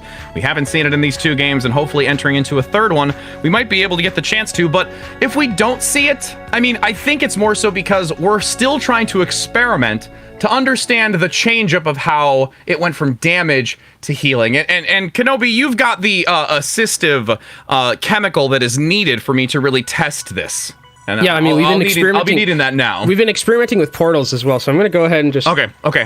There's a lot of advanced... Okay, there we go. Yes. All right. Yeah, that's science project number 1. But as we're just gonna go past the fact that we created portals. Absolutely. This is just not important right now. No, it's not. That's a side conversation. Yeah, this is way it's more important because we have our generic mint chemical with our generic soda century turret change-up, or whatever the fluid is. And yes, I mean, at this point, we're just going to try and see what happens here. And, well, you didn't... Oh, there you go. Friends, I still don't think we've gotten it. No, I just still don't think we've gotten it. We need to test a little bit more. Can you hand me back? Can you hand me back some of the generic mint? Yeah, absolutely. There you go. Here, we're gonna use the portal again. There you go. Okay. There we go. Thank you. Okay. Thank you. Appreciated it. Absolutely. That cost, absolutely. I need to make sure a real that shame. I recoup on that. It's a real shame. But anyway, our science experiment was a success, I would say. I would still say it's a success. You know what? The thing is we got information, and information, even if it's bad information, is still information. You know? So, absolutely. Take that, science fans. Yeah. There. As Winston states, the power of science. I had to leave a dramatic pause there, like just to let everybody lean in on that one. Oh, we're going to Junkertown. Ooh, Widowmaker. Junkertown. Widowmaker got some interesting changes. They had to change a little bit in the hotfix that they had, because Widowmaker used to have 3 mines and could put them anywhere, which I thought was actually really cool. And then I realized that it's pretty strong having 3 mines, just being able to throw anywhere and cut off a lot of the ways that people could entry onto you and flank you, because you can cover all those angles. So I think overall, I would expect more long-range type of DPS on this map. We've seen a lot of Cassidy throughout the first couple of games. This could change, especially because we are going to be going into that Junkertown. It's a lot more open, especially on first. Hanzo might be a thing. Doesn't have his normal E. Instead, it's something different where you get a little bit of a buff in terms of the speed of your arrows, and you also get your cooldown for lunge reduced to 1 second. So you can kind of just hop around and just shoot instead of just using the rapid fire storm arrows. You're an elusive beast when it comes to this new experimental patch. You're so agile and able to just maneuver swiftly. But to touch back onto the Widowmaker dynamic and that change up, the really nice thing about it is as long as you have the setup, because again, you still have the cooldown on it, so you have to really be proactive in knowing how you want to set up those mines if you are going to play this backline position, where offensively you can set them to get that initial damage. And I mean, it's not as impactful because the damage is reduced, but being able to have that kind of widespread is really helpful. But as we take a look onto this first map, there is some hovering of a bastion. Well, and I would say pirate ship, but I would too, but that's not a thing anymore. Not a thing anymore. Can't do that. It's not pirate ship anymore. I mean, I guess you could theoretically just sit the bastion recon mode on the point and just do the same kind of thing. It's like a mobile cannon. Oh my god. Okay, what if they just do this? They just put turrets on the cart, and then they just continuously healing the bash. Okay, they're not going to bring out Symmetra. Never mind. I thought maybe they learned from our experiment. I thought maybe they learned and they knew better, but apparently they don't know either. On the defensive end here, okay, goodbye, Cyanoid. You are not allowed to peek against Kaio anymore for the rest of this map. That's already a member down. Popped. And you're gonna have to hide behind some of the geometry of this map instead of just the shields, because Kaio will find you, it feels like, no matter what. Yeah, there is for sure going to be hefty vision as they push forward into this. Muse onto the back, harassing. Does go down, takes a rivet to the face. Muse can't go nowhere. Those molten rivets will sure burn. They honestly just have a lot of free space now to kind of work with. Yeah, I mean, we do have some changes in experimental, but one change is still, or one thing still stands, is that Torbjorn does counter Tracer pretty good. Yep. Nice pulse bomb here underneath, but again, doesn't get the elimination because the damage wasn't full instant takedown. And you will actually be able to have this recovery here defensively. Adfriend managing to pull through since they did get their Torbjorn back online and up front with that crossfire. Yeah, and while I said we might not see the Cassidy as much, it feels like everyone just really likes Cassidy because of the changes to the Peacekeeper, where you have this recovery at 0.42 seconds, and it just feels so nice as Cyanoid gets tethered and killed. That doesn't feel so nice, though, as they draw back. Ludwig attempting to try and survive up this stairway, getting some decent shots onto the Baptiste play in the back, but the Immortality Field keeps all of them alive near the payload. This kind of ebb and flow around the payload into the open space is going to be a real challenge, though, leaving an opportunity for this defensive side to recover. Keo gets back into this because of the close proximity of their spawn, but there's still a defensive hold as they utilize both these wrecked cars and small walls to prevent sightlines. Kaya trying to make something happen on this. McCree is taken so low, needs to get healed up, does get that healing from the Baptiste, and now it's the High Noon ready and waiting. Ooh, are they going to use it? They open up with it all tucked behind the wall. No value gained. Attempted to get the pick up, but you still had Kaio able to evade just in time. As it's 2 minutes to work with, the res comes through by Pew Pew. Ludwig's online, looking to tether the Reinhardt to pull him close into the mix, but this rally should be more than enough to generate armor for Limestone on this attacking position. Nice counter Transcendence to mitigate it. It's now a spin to win, at least for 6 seconds. Oh, Santak's gonna get taken down, and both the healers are not here for Add Friend. They are not gonna have the sustainability for this, and Limestone Cube should be able, after they take down this Hammond, to take this first point and start moving through second. As the checkpoint's reached, 4 minutes is now on the clock to work through this next phase. And they're gonna backline position, take the stairway, and dominate the high ground. Yeah, take that high ground away. That's the name of the game right now. They don't want the setup to be here from Add Friend. They want to be able to take away this positioning, so they can't set up their Orisa and their turrets in a position where it's going to do a lot of damage from that high ground. But Limestone Cube have a lot to work with in terms of ultimates coming into this next fight. They have Ant Matrix.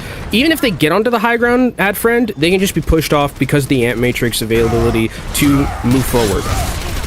Now Massive Limestone pressing forward. The tether is active. Fortify as well. Stun God. does get the Zenyatta. Doesn't matter how high you go now, you still get clipped by that. And will be able to push forward. And this is a 3-minute time bank. Easy 60 seconds leading them into this final stretch. What kind of vendetta does KO have against this Zenyatta? I mean, that's what I want to know. That was just mean.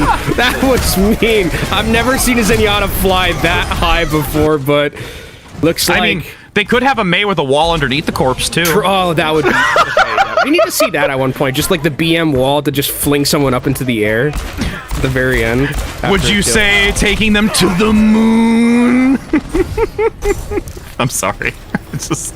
I'm gonna let that one marinate for a bit. Let that marinate, please. It's like a well-balanced steak dinner.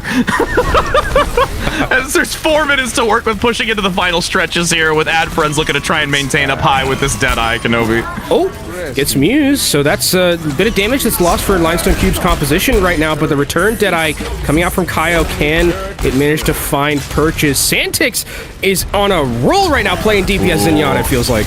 Nice engagement here with Kiwi. Does get, you know, bashed around a little bit for some crowd control, spinning around for the moment until it dissipates as the shield lasts for just long enough to make sure that they get the rally active. Counter Trance once again, making sure that they're keeping everyone alive. The Transcendence is so significant for them as they draw back. Ludwig able to also survive through the Bionade with a minefield, also attempting to try and recover from this, but most of them are on the high ground. No. Most of them are on the high ground, and KO just put his shield up and blocked the rest of them. That's not going to find the value that Kiwi wanted right there. Cyanide trying to make something happen with this Peacekeeper, break those shields down. KO moving forward has that Earth Shatter ready and available, and there's not really a movable shield to block it. They have to block it with an Orisa or something. Oh, shield isn't going to be placed in time. It was actually tossed out. The tether! The charge tether! It's what we've been waiting for. I think we've all been validated. It has come to fruition. The last 2 minutes and 45 seconds have been a thrill for us as we have now looked to see this push once again. Limestone, unfortunately, going to be outmatched, but what a worthwhile play from Ludwig. That's gotta feel so bad. That's gotta feel so bad for KO on the other side. You're charging, you're like, I've got this kill. It's an easy kill. Why am I not charging forward? What is happening? Oh, I'm Did I just disconnect? Oh, Did I disconnect from the server? Oh, we've got a replay of it too. Not only was it the tether, but the supercharger slow, just changing trajectory into the wall. Oh my god, thank you, Lemon Kiwi, for this halt change. It is just the best. Thank you for Prod for giving us that, a throwback from just seconds prior, too. With now the multicore coming in underneath, that's going to force all of this attacking position back. Limestone can't look to enter into this. Transcendence actually utilized defensively here. A little surprised at that. Especially because they were up in numbers advantage and Marked was not in this fight, so potentially a little bit of a click on the trigger area for Santex right there, as Adfriend are not going to have too much sustainability in terms of ultimates coming into this next fight, but Limestone Cube only have a minute and 30 seconds, and with where the card is and the respawns, they get one, maybe two more fights. As we see Kiwi on this high ground trying to boop him off. Oh, nice job with the minefield as well. Should be able to cause some visibility denial. Up top, only really one or two being hit, so not too much value gained as they drop down below. Supercharger actually dropped way in the back. Not going to get any value as this top ground position is still being maintained. Nice follow through, even a melee elimination onto KO. And just really going for the supercharger that's not getting any value. That's just prime play, Kenobi. Oh, Santex gets solo. Immortality Field is forced out to keep him alive. They need the Zenyatta for the damage. And with now the multi-core active, supercharger in the side angle, just behind the back positioning. Muse actually gets the takedown here on Limestone with 40 seconds now to go. Their attack is in a good position. They just have to be very cognizant of where this amplification matrix is and how to play the angle to go into these last few meters. Kiwi knocking back with a pile drive onto 2, but there is a nice area of effect healing from this Baptiste play, and the spawns, though, are going to come in quickly from Adfriend. Yeah, the respawns are much closer for Adfriend here. The Shatter comes in from KO, doesn't manage to find anything. Oh no, and Kiwi has to abandon ship right now, trying to get some healing from the back line, but doesn't have enough to sustain through it. 12 seconds to go, the meters continuing to dwindle, the Molten Core again being online. This is so lightning fast that Muse is able to generate these to keep the payload pushing. Somebody's got to go onto it, Pew Pew managing to do so, but in the sightline with the Deadeye, able to go down just under a meter, and they still contest with Kiwi on the point. There's 0.3 meters left. That's all they need right now. Ludwig is going to get taken out of mech. It's just the baby diva, and they need to start getting these kills, and Limestone Cube will do it. It took them a while at the very end. It felt like that fight lasted for about 3 minutes, but in the end, Limestone Cube is able to complete, and completing it all on Junkertown is definitely something worthwhile. We can get, oh, what a slick shot. Santex? Yeah, absolutely. Just look at this. I'm gonna jump over your shield. It's like when I halt and pull the Reinhardt up and shoot his feet. Oh no, Marked. Oh no. Oh, we really did that to Marked. Yeah. We really didn't need to show that. No, we did. It's all for the power of science and experimentation. So it happened. Santex had the most final blows, by the way, on Adfriend. So I mean, pulling their weight. Absolutely.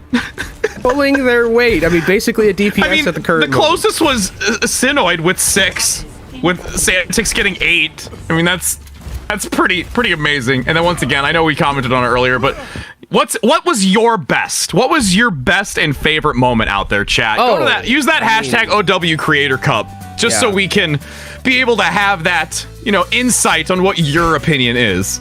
It's got to be the Reinhardt charge thing, the tether. I don't doubt it.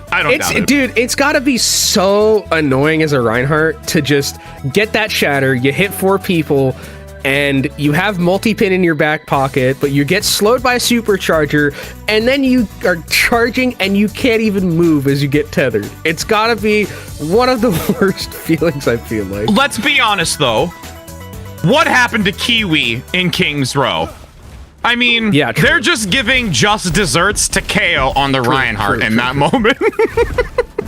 I mean, to be fair, what goes around does come around, it feels like, and for Limestone Cube, on the defensive here, sticking to what feels like they're tried and true. They're going to be playing a little bit more aggressively, knowing that they have a little bit more sustainability in terms of the tanks. They just have to be worried about Kiwi again on this Hammond disrupting them, because walking out from where shields are against a composition like this from Adfriend with the amount of spam and burst damage they have, as you can see already, Mark does that and gets absolutely obliterated. Did you see the concussion mine into range for the tether? Oh my goodness, what a tech. What a tech combination out the door. That's going to give Adfriend a huge opportunity to push onto this, but I got to give major credit to Limestone with their sustainability, but once that Bionade comes out, it's done and dusted. Yeah, I mean, without the Brig, it's hard to scrap. I mean, you still have a lot of healing with the Baptiste, but without that Brigitte there, it's just no way you're going to be able to win the War of Attrition, especially with the respawns being so close for Adfriend. So, Adfriend, take that first fight. We'll start moving forward here again. Love the amount of disruption that they're bringing to a composition against the one from Limestone Cubes. Limestone Cube wants to stay as like a 6-man unit, and the best way to break that up is with concussion grenades, with a Hammond. Things like that are going to do wonders against a composition like Limestone Cubes. A little bit of a below and high ground positioning. A couple of concussion mines as well. Going to be tossed into the back position. Riptire almost available. Nice trigger onto the trap. Big pickup going to the moon with that level of explosion, to be honest. It doesn't need a May to get you there. That concussion mine will do it. Actually, a nice couple of pickups, though, in return. Limestone defensively is starting to get some kind of headway, but as they peek this corner, they're going to be falling short. Yeah, I mean, respawns are also closer for Adfriend again, so Matteo doing work on this Torbjorn, and Torbjorn has seen a lot of priority, it feels like. Yeah. In this tournament so far, Torbjorn looking like a very, very strong hero as we look forward throughout the rest of this tournament, as Adfriend coming up on a full 6-pack of ultimates in their back pocket, while Limestone Cube not quite there just yet because Mark hasn't been able to play the game, it feels like, has always been blown up by the Junkrat, and they aren't going to be able to match the full sustainability coming out from Adfriend here, it feels like, in terms of their ultimates. A lot of damage being pumped out from that high ground position, not being able to get as easy of an opportunity with a nice swing up top. Oh my lord. That's going to be a lot of damage and a lot of value. Riptire comes in as well to be synergized with the engagement from Kiwi. I'm sorry, KO. You're all alone, and your feet are heavily in the lava. Well, there goes the team kill, Bill. I mean, that was quick and decisive. Very easy for Adfriend. Did use quite a bit to win that fight. So if there is the possibility of a recontest from Limestone Cube, which I don't think they'll be able to get there, as we'll see the replay of the Nano into the minefield. Anti-nade on top of it was so good. Yeah, Tobesy also getting clipped by the Bionade was so critical for them to get that instant pickup shortly after. No ability to recover on that, as there's just under 3 meters to work with. Adfriend pushing forward. They've got this advantage with this harassment into the back line. Pew Pew even getting the takedown onto Muse, who's been harassing that flank and support line consistently. At this point, you know, Adfriend is in a prime position to be able to just get the rest of this checkpoint as they focus fire. That's going to be it. It also feels like it's so hard for Limestone Cube to realistically walk forward against a composition like this, because you're walking into Torbjorn, Junkrat, and Orisa, and Zen, technically. Your shield just doesn't exist anymore when you're pushing forward, so it's extremely difficult for them to take space away from this composition. And look at where Adfriend is. They're playing so aggressively, just taking all the space away from Limestone Cube. Kiwi now looking for another minefield, mind you, up top on this position. They're in a prime position to get a huge time bank on this if they can continue to be successful finding value like this. Syntax also giving such a harassment onto Muse. Riptire overhead, again, that additional movement speed while it's off the wall. Gets a double in the back pocket as well. Marked, picked up, and they're in the home stretch, Kenobi. Adfriend are not playing games anymore. They don't want to be friends with anyone on Limestone Cube, it feels like, as we are. Gonna get a slight pause here as we wait for the next corner of this attack through the fidget spinner, as I like to call it. Windmill. I mean, honestly, we got to look too at the, you know, the ultimate economy in this sense. I mean, there is still a lot available here for Adfriend to utilize to push around this final stretch. They have a massive time bank to still work with, but again, as we've seen before, where with that time bank and with how long, you know, they've been able to dwindle, you know, it over the course of time, Limestone, the biggest thing is they feel like they're almost playing catch up in every engagement. They're never able to get a solid foothold on a position before this engagement comes through by Adfriend. Yeah, and I think it's because Adfriend is doing a great job of taking that space away, you know, using the Hammond, using the Orisa aggressively, knowing that the car's just going to move itself with the DPS, and the DPS can also affect from long range because you just have a Junkrat who just throws, you know, grenades up there. It's not really, like, you don't need to be in close areas. You can be, but it's not necessary, especially if you also have a Torbjorn comment along with that where you can poke from range as well. So I think the space creation from Adfriend has been really good, as we're going to be going back into game very shortly here for what could potentially be the final fight of this round. Respawns are going to be closer for Limestone Cube, so these kills from Adfriend have to be very decisive and very quick to clean. Crow underneath waiting for the rest of the team to maneuver in. Supercharger almost available, so they could potentially prevent any sort of heavy movement into the back line. Shatter actually comes out so fast onto the Torbjorn play. Bionade as well. Ludwig just clipped by it too. Transcendence active, can't keep Kiwi alive. Goes down by the Hanzo play that we're starting to see. A lot of dash opportunity to evade incoming damage and pressure, but that side angle pin trying to push them back, knocking KO down below, is barely recovering. Massive shout out, but the tether pulls him forward. Nobody can collapse behind the shield to take him down, and you still have KO alive, but I'm not sure they can hold or persevere through this. It is just becoming so challenging. Overflowing damage and pressure from Adfriend to complete this with 3 minutes and 50 seconds on the clock. I feel like Cynoid got a little bit of a hometown buff with playing Junkrat on this map. Absolutely. I mean, you look at the stats they just had, 13k damage, almost more than anyone in the server besides Matteo. 19 final blows. I mean, that's a good share of them in the entirety of the map, as this DPS lineup for Adfriend has been popping off as we're seeing a couple of replays from their attack, and they're rewarded with a very, very large time bank against the only minute that Limestone Cube is going to have. Just such great success. And if they can continue to put Limestone in these uncomfortable positions and never allowing them to get a foothold, this should be really Adfriend games. I mean, Limestone is going to have to really change this up going into it. When you've got 60 seconds to run with, it is so challenging on this map of Junkertown. And I do like, I wonder if we'll see this from Limestone. Obviously, it's on offense, so I shouldn't talk about it because it could change at any minute. I think Kyle's just going to go for what they went for at the start of the last round, where they got the headshot off the rip, and I know it needs to be a little bit careful this time, because don't want to get your head taken off that early and give Limestone Cube an advantage that they can roll with, especially with only a minute left. If you can somehow just get Limestone Cube to take a singular fight on your terms and just milk the clock as much as possible, even if you lose the fight, then they're obviously ready for it. You can see Santix knows. Even if you lose the fight, you will get a second one.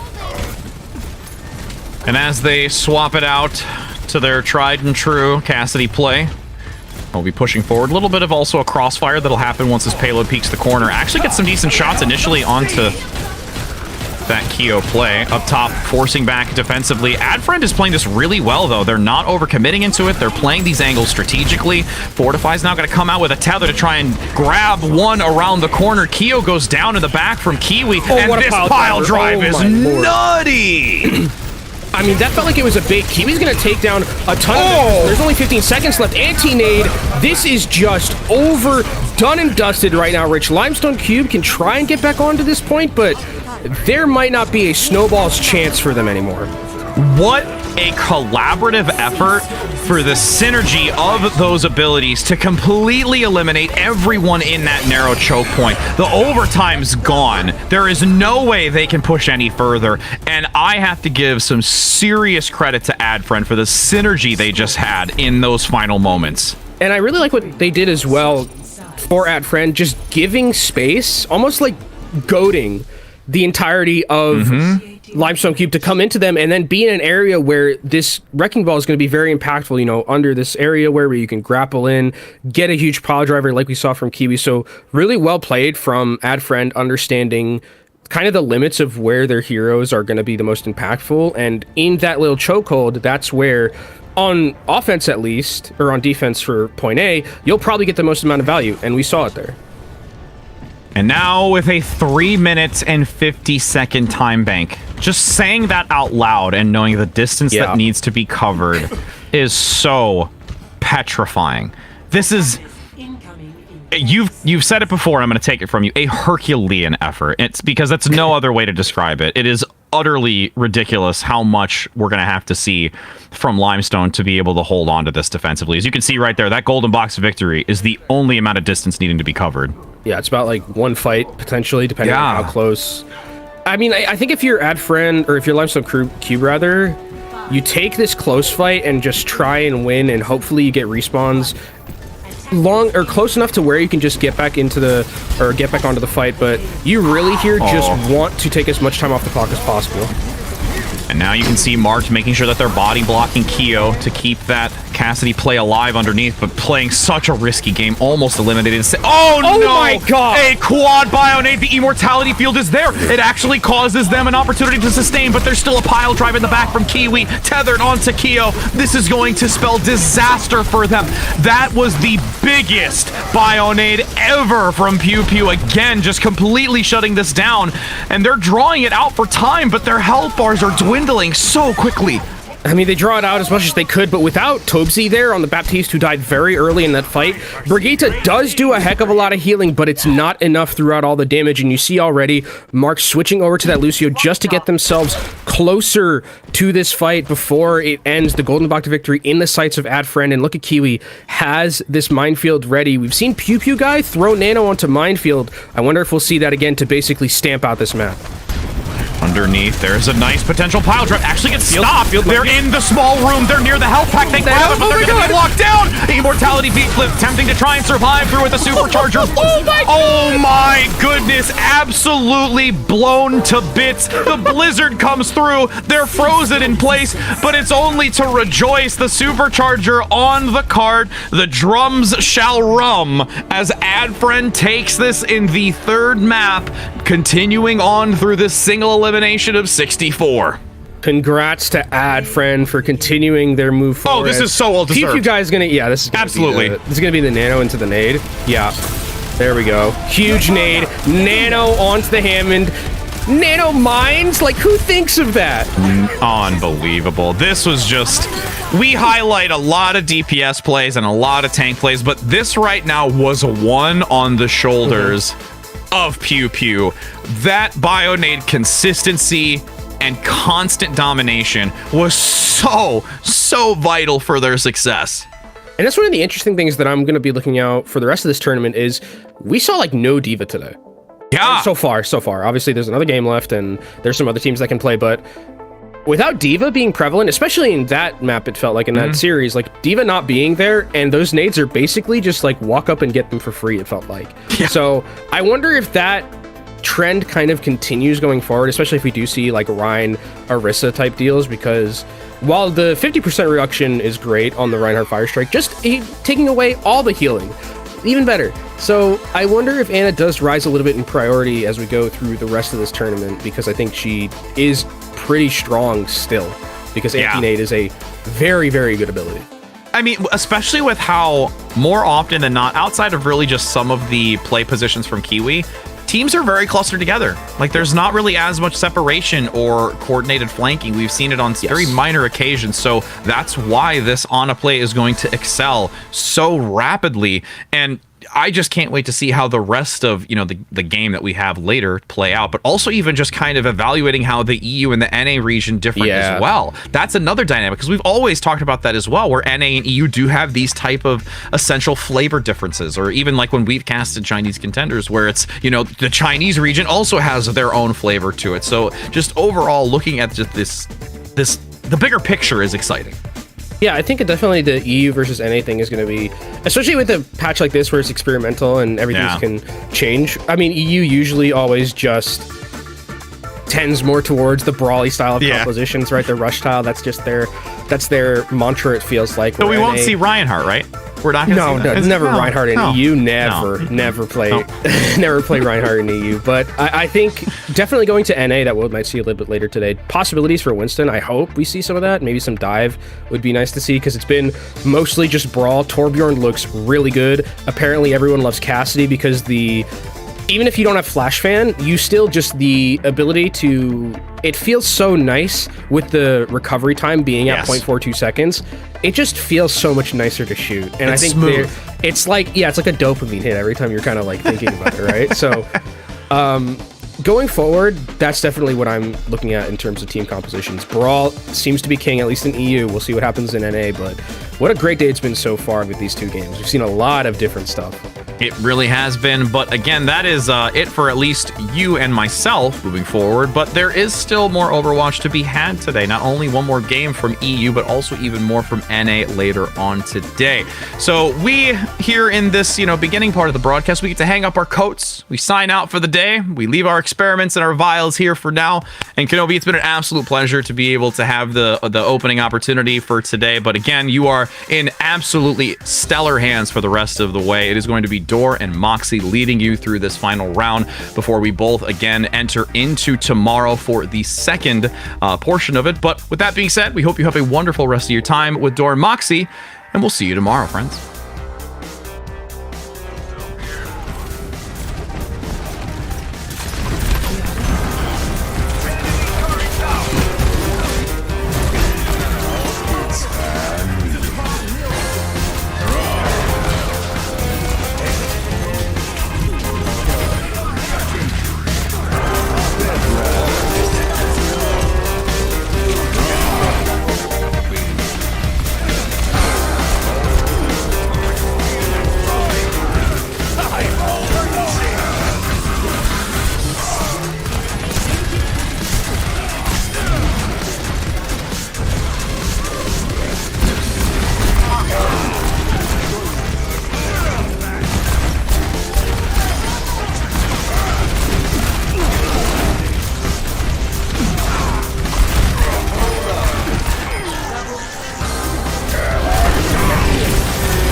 studio that brought you the Experimental Card Creator Cup, we proudly present to you the other Experimental Card Creator Cup. Legally, we can't say this is bigger or better, but it is equally awesome. Want to get from Yizhang Tower to the moon? Well, now you can, thanks to boosting. No, not that boosting. Maywa boosting! That's right, for a limited time only, you can launch yourself like a rocket! A space rocket! But what's better than one space rocket? Two space rockets! That's right, if you download the patch today, we'll give you a 2-for-1 deal! No longer will you be levitating above the ground as Zen, waiting to be jumped by the local wildlife. You will be elevated to the nearest safe space. Get it? Space! Tired of all this space talk? Well, we're not done yet. That's right. 3 for 1, baby. Let's go! Baptiste can also join the gang. That's right. No longer will you have to depend on your tanks to make space for you. Just do it yourself. Space! Speaking of tanks, they just got tankier! I don't know if that's a word, but it makes sense! You know what else makes sense? Roadhog now has a 50% damage reduction when he takes a hit of whatever this stuff is when near another tank hero. It just makes sense! Sense!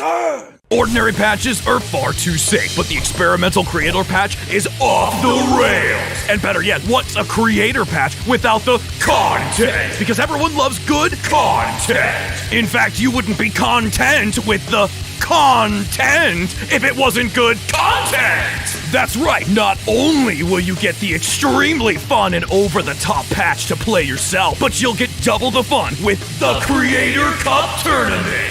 That's right, it's back. It's bigger and better. Wait, I wasn't supposed to say that. No, please, don't fire me. This patch, it's just so good. No, I can't miss the Creators Cup, please.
probably wondering why I've called you here tonight. To talk about the many souls we've consumed? Not today, no. To talk about our favorite skins? Mine's Mariachi. Oh, yeah. I'm more of a Nevermore fan myself, but we're not here to talk about skins, guys. Are we here to talk about the many crimes we have committed in ranked? Trolling people left, right and center, making people mold as we kill them over and over until they lose all their desire and quit the game, only to come the next day and face my wrath again and again. No. But I did call you all here because we were nominated to come up with ideas for the next creator experimental card. But remember, guys, this is for the greater good of Overwatch. The creator good. No, the greater... You know what? Never mind. We got any ideas for the patch? Can we give Genji 2 dashes so he can be like, shoo, shoo? You know, for the creator good, of course. The creator good. Oh, what if we let Reaper shadow step while in Wraith form? That would be cool. That would be cool. I want Mercy to res 5 people again. For the creator good?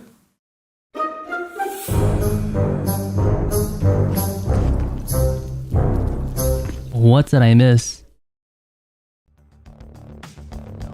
All right, everybody, welcome back. I'm not sure who the guys in lab coats were. I'm starting to think they got their degrees online. The experiments seem legit enough, though, but we're here to take over, give it a little bit of something else. My name is Dort, and I'm joined by the also wonderful Moxie to help bring you the rest of the matches today.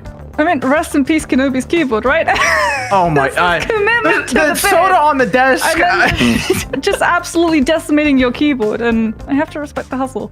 I heard word that Rich still uses the keyboard that he got with his like Windows 98 computer, so it's not much of a loss to begin with in the first place. I'll tell you what isn't a loss though. The match that we've got going on, this one promises to be good between Munich Esports and Granite Esports. Munich, the #1 seed in EMEA, and for good reason, Mox. This team is... Look, this team, if I could like move to Europe and encounter a team in my nightmares, yeah, this is probably it. Yeah, Stacked doesn't really begin to describe Munich, does it? You've got Admiral Raptor, now known as Admiral, who currently plays for London Spitfire, having been promoted to the Overwatch team as of December.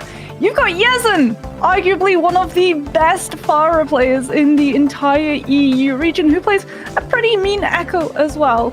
And then, you know what? Add another player from London Spitfire coming into the midst. Sparker's gonna be here, alongside Jaru, who, if you remember all the way back in 2020, used to be Voxney Healy's main tank. Look, man, we've seen a lot of hectic gameplay here. And if there's one person that's going to punish hectic, disorganized gameplay, it's Yezen. I'm looking at them to be the big difference maker in this. But let's take a look at Granite's roster down on the other side. The beautiful hero changes that we do obviously have to talk about. The lineup at least showing us off the bat that maybe we get a mass res coming in. That's the one thing. Just one mass res today, and I'll be a happy camper. We already got the mines. Those were a bit of fun. We got to do a bit of an experiment whenever those came out. It's like watching whether or not, what people do when the flash goes off from Ammon's minefield. And I swear, you see a difference in people. It's 50-50. Half of them just stand still, and the other half just like start freaking out and running around. It's like when you throw a towel over a dog's head. Oh man, it's too much fun. You think of towel over a dog's head, I think of cat with the cucumber behind it, right? Whether or not they just jump a mile high. But I guess all of the people doing the jumping will be the Zen and the Bat players, because, oh boy, do they just shoot. To the moon! As Rich would say, to the moon! Or I don't have echo. I can't say space in the same way that like Rich says space, but oh man. You say space and then I'll echo it off. You know what? Okay. Space. Oh, it's even nicer. But you know what? We're not going to space right now. We're heading to our map pool, starting things off with Ilios to round things out. I thought the first set we got with Lijiang was super fun. Lijiang kind of tests players' abilities to adapt to different map types. Ilios is going to do the exact same thing, giving us 3 really different control points, as well as likely some silliness on Will. Well, I mean, we know what's coming, right? You don't need to be a caster to predict that Yezen is going to be going for the Pharah. Nice wide spaces. And Yezen's is gonna come in and lock like a tracer we've never seen before. You know, maybe Yezen will come out on a Torbjorn. Oh my god. I'd pay good money to watch it. I'll tell you what. And Torb looks pretty crazy too. That stacking damage, dude, that is not fun to be on the other end of. It's the machine gun Cassidy that I'm terrified for, right? He's been doing so much damage. Oddly enough, there's the Orisa. She looks so strong on this. We got to see in this previous matchup. Just the slow stack. I hate it so much. Every time I see a Saber Chatter, I'm like, use it to initiate. You get a ton of damage. But no, it just slows everyone around it by 40%, which is absolutely insane. Wait, Yezen? Okay, no far. Okay, this is uncharted territory for Munich esports. The comp does look like a good bit of fun, though, as Trust Me takes up the front line. Yezen, look for something, but Sparker's gonna be the one finding the first pick. Look, Cassie just like right off the bat, we get a gap. 5v6 now, and Grammar put on the back foot, but not with the main tank traded off. Trust Me, now putting the team in a bad position. There's no shield to hide behind. And with that chaos comes a clear push for Granite Esports, who look to take the rest of the high ground and start contesting this point. Yeah, I mean, the point hasn't actually gone to the side of Granite Esports. They haven't managed to lock it up, and there is a lot of stall potential for Munich Esports if they really want to make sure the cap doesn't end. But you know what? They'll give it up. They're waiting. They're letting Sparker get a little bit of space so that the Deadeye can be pretty potent. And oh god, how many Deadeyes have we seen come up today in just the first fight? That might not matter, as the first pick has gone the way of Granite. Sparker's trying to get into a position to use it decently. The charge, oh god, no, Crux, no! Oh, Jaru, the charge punches. Oh, it knocks so far back. Munich gonna be taking back this point, though. It's just about 25% ticks away Granite. I mean, Yezen's about to get his EMP debut. I'm really looking forward to this. You know, Yezen said to himself, the way I'm going to get signed to an Overwatch League team is if I show that I can play more than Pharah and Echo. And he's coming in with the Sombra, he's got the EMP, he's going to be able to catch out so many of these players on Granite Esports. They're checking, they know. Alex has not got the Soundbar to counter it yet. This EMP is going to be absolutely massive. There's so many ults for Granite, too. It's just such a shame knowing that they're going to need to use absolutely none of them as they're catapulted into the EMP! A combo that I don't think anybody was thinking about before today, but oh my god, it looked hilarious. Granite still do find 2 picks, all thanks to that new buffed Cassidy. And with the help of a Blizzard, I think they're actually going to find their way through this fight. It's just Jaru left on point with the Sombra of Yezen, but there's just not enough damage here. Oh, I think what Luxor tried to do was use the Maywall to bounce everyone on the side of Granite Esports up and out of EMP radius, but EMP is pretty far, and it still manages to catch them. Nice idea. That's a nice execution. Well, same could be said for the shadow that just came out from Crocs. Regardless, though, Granite's still doing okay. Keela! Dude, Keela is ruining people on this Cole Cassidy. Just left, right, and center, starting out fights with headshots. The first picks have been like 90% them, but Munich is still a pretty solid team, and Yezen on the side is doing a surprising amount of damage. We start trying to find a way out. Is it going to be able to? And Munich do end up taking this point despite losing the first few players. So, I'm a little confused. I haven't been hit by a Hammond mine, right? Because Sparker still hasn't used that Deadeye, and Yezen's about to hit his second EMP. I mean, it's Deadeye. Sometimes it's just dead in the water. There's not too many opportunities to use it. And also, if you're playing new Cassie, the primary fire is pretty strong. Arguably stronger than the ultimate. It's like the time spent in... Oh, the boosted Deadeye? No. There's such a shot there, right? Sparker just presses Q while they're all in the air. It's like skeet shooting. But no, alas, uses it on the point. Two people locked out. Nat locks out of the way, and it's another fight one for Munich. It's just 55% goes over. Luxor's got a Blizzard, and there is no Diva on the side for Munich Esports, so you know it's going to connect to the ground, but at the same time, Admiral is going to be having that soundbar in the fight that it gets used. And trust me, he's got the supercharger, the bongo. So if Granite Esports want to try and engage on this, that Reinhardt can get slowed down pretty easily, which means we need to find a way of keeping the shield intact, and it's times that they don't really have to play around it because we are heading towards final fight territory. And this is it for the point. Granted, have come up with some pretty creative combos thus far with the Maywall. Are they gonna boost Keela up for this one? No, they're gonna use it to make space on the point and wrap all the way around. Get Booga in a good position. Now you can start your engagement with the Coalescence. Keela's caught out though. And the person who's been delivering the first pick for Granite barely is able to stay alive thanks to the help from Donghoon. And that locks a dominant take on the point for Granite. And that'll give him another lease on life here. Yep, he's gonna have another EMP for this next fight though. 78% Granite still have to hold on a little bit. They will have control of how Munich Esports get onto this point, and that should set Crocs up to come in with the Shatter. It's going to be really easy to get that hammer into the ground past these shields because Orisa and Winston is very telegraphed. When the shield goes down, it's on cooldown. You can just walk forward and press Q. Yeah, this looks like a tough fight to see the way through for Munich, if we're being completely honest. Crocs making space, and oh, the DPS are gone. They didn't stand a chance! And the anti-effect as well for Reinhardt's going to make sure they're not going anywhere. Oh my. Charge cancel. The swagger on this player is just undoubtable. Oh, and now you can't even pick up the health tech because of the anti. This is verifiably cyberbullying. And Munich Esports are, Mox, we have to come to reality here, are being upset. Yeah, Granite Esports able to get the first on the button. I mean, Crux obviously was watching the previous series, right? Doesn't wait for the full team shatter, doesn't try and go anywhere near the Orisa, just gets the DPS on their own so that he doesn't get tethered and denied the charge kill. And look, it's understandable. The Orisas and the Reinhardts have not been getting along particularly well here. I owe money. I'm glad I didn't put a price tag on that. I genuinely think we're about to get this. Because what we saw earlier was the best counter to the Orisa Reinhardt was to take advantage of just the absurd amounts of damage that are on this patch. When I say absurd, I mean absurd. You start stacking up the Torb left clicks on the shield, you start throwing Cassidy damage into the mix, it's going to burn them down. Well, Natlox is going to be burning things down, but it's not going to be Munich Esports, because remember, the Sim is now the support. She's gone back into the role that she was released on, which means all of those turrets that get set up onto point are just going to be healing Granite. She's still... Yeah, no, she's in the same exact role, and that is only being used to get out of spawn. The boost from Granite, the charge from Crux. Oh my god, why? I feel like Crux shouldn't have dodged that. It was too cool. You have to let him do it, right? Like, regardless, Granite's still on point. It's a miracle. They managed to stay grouped up for these pushes. Like, they look so crazily disorganized with the boost to start out, but they have a clear objective, and they got onto point cleanly. Now it's up to Munich to try and retake it. With the help of a move from Admiral, though, that's going to be a piece of cake. Oh, I love what Granite Esports are doing with this Reinhardt and the May combo, though. They're using the May Wolf to turn Rein into a dive tank. And the issue with Rein at the moment in meta is that he can't get engages in cleanly because it's so easy to just shoot the shield. But because Granite Esports are making themselves really hard to hit in these engages, they're actually getting close, but they haven't been able to cleanly reset.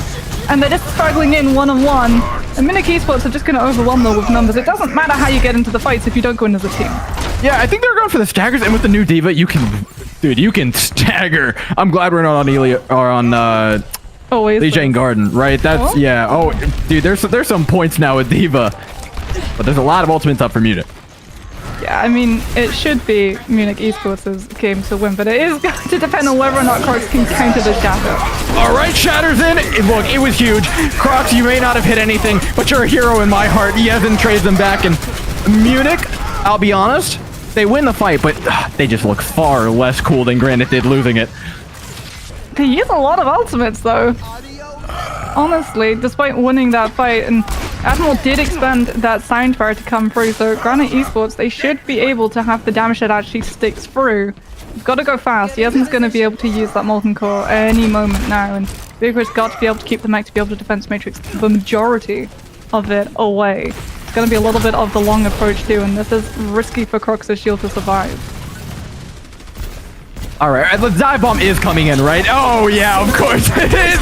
Nobody's even ready. Throw a blizzard on the supports. Everyone's separated away here from Munich. The team's actually been split in half, but alas, with the help of a Molten Core from Yezin. Yezin's Torbjorn. I'm not sure that's ever been said in a sentence before, but yeah, Yezin's Torbjorn saves the day.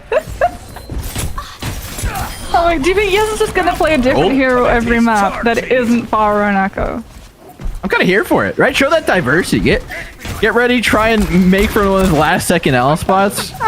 I'm here for it. Wait, we still don't have full team rosters for some of these teams. So who knows? Maybe they're watching. I mean, the guy is absolutely cracked in the air, but he's really good at this experimental variant Torbjorn.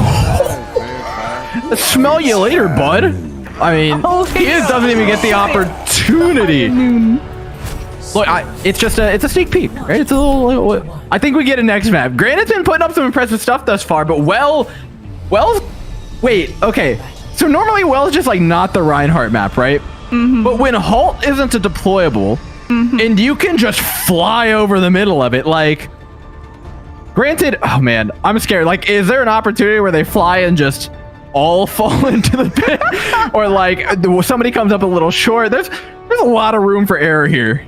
I mean, they're not. Yeah, it's definitely a possibility that everyone is about to take a little bit. Oh, they're definitely doing it. Because they're 100% doing it. Luxus May has just been absolutely making my day in this match. Yes, it's still on the Torbjorn though, so it's not going to be mystery heroes for him. I like to see the Torbjorn. I'm kind of sad that we don't get to see other heroes from them, but it's going to be a traditional engage, trying to make sure that the Rhine actually survives to see a fight. But Crux is going to get shredded. I mean, Croc just held W at 50 HP. You're not going to live much longer after that. Munich speed in. I mean, it's a clean fight for him once the main tank goes down, let's be honest. This is like the weirdest matchup, because sometimes you see the actual traditional meta Overwatch tactic. Is any of this? But they play side room against Narissa for a Reinhardt. Okay, fair. For the speed boost to come through to make sure that the Reinhardt actually gets to go into the fight safely and with the shield intact. And then we remember that we're on experimental and it all goes up in the air. Same exact push from Granite here. The shatter, a swing and a miss from Jaru, unfortunately. As I think the Halt might have pulled them past the entirety of Munich esports. I'm not 100% sure, but Jaru, hey, we get our first double pin. Killa and Booga have the honor of dying to that. Wow. It's not the fight. Thank you, Lemon Kiwi, right? Like. It's not the 6 pin though. We're still looking for that strike. But Granite Esports. Oh man, nobody's played Zarya. That reminds me. I think the only way you get that is through a grab. Do you really? Think about it. I don't know. That sounds fun. Just grab him in, wait for the grab to go away, and then Ryan charge right through. Yeah, we've got to plant the seeds of these ideas so that the teams start doing them tomorrow. Yeah, exactly. Granite Esports take the space, but a big fire strike antis Booga and Crocs, who now have to step back and lick their wounds for a second, but the healing is going to run out. Now doesn't get the opportunity to pop that sound barrier, and Munich Esports, thanks to that, are going to be taking back over this point. 70% ticked over. In this one, I'll be honest, Munich are making it look less competitive as they get the hang of it. Booga's going to swap onto the Sigma to give a little bit more of the portable shields. And this should allow Killer a little bit more safety cushion to be able to use this Dead Eye and still see it through. It's going to be extremely hard to find any sort of value with it though, given that you've still got to worry about Immortality Field being burnt out before it can go down. Should pave the way for Lux's Blizzard to be pretty big, and are we going to get to see? Once again. Oh, speed chatter! Oh, they don't. Oh, Crocs has it. The speed chatter's enough, but Granite have a lot of ultimates despite all of that. Hill and Sparker traded out, so the damage is lowered for both teams. It's up to the tanks now to dish out all that damage and take down one another. But given that Jaru's so far out of the fight, Munich Esports are in a bit of a rough position here. Crook's able to save themselves though, and since Jaru can now reposition with the rest of the team, now Munich have a re-engage option, and they're going to use it beautifully to clean up the point. Yeah, Booga's going to come onto the Hammond, tries to get the touch, isn't able to get it in time. And Munich Esports, despite coming out in a composition that we weren't really expecting from this team, still take the expected result. You know what? I gotta give my hat off. Granite has earned my respect, and I think, you know, oh man, you're Scottish, but you don't have the same accent as the guy who says it in the video. But you know, what's heavier, a pound of feathers or a pound of stone, right? And we now know that Granite certainly flies like feathers.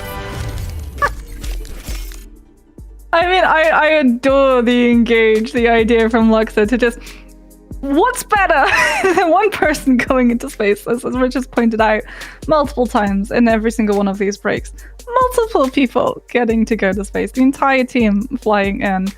I'm hoping that we get to see the Zarya come out of the Reinhardt. I'm not sure if we're going to get to see the Zarya come out of the Reinhardt, but we've seen the Yes and Torbjorn. They listened to us once. Maybe if they're watching, they'll listen again. Granite seem like players of the people. Like, I could not respect a team more than them for losing the fashion they did. No matter how many times it failed, they still went for it because when it worked, it looked so good. And honestly, let's be real, the map itself, not exactly the greatest for doing it, right? If you're gonna fight over by the mega pack, you're then running into a bunch of people and there's a roof over your head, so you can't really boost unless you want to like boost over the top of it, which seems a little tough. It might be too high to go, and I also think there's an invisible wall somewhere up there, so a lot of awkward points on that map in particular. That being said, it's their map pick next, which I think makes this fun. Oh, is it King's Row?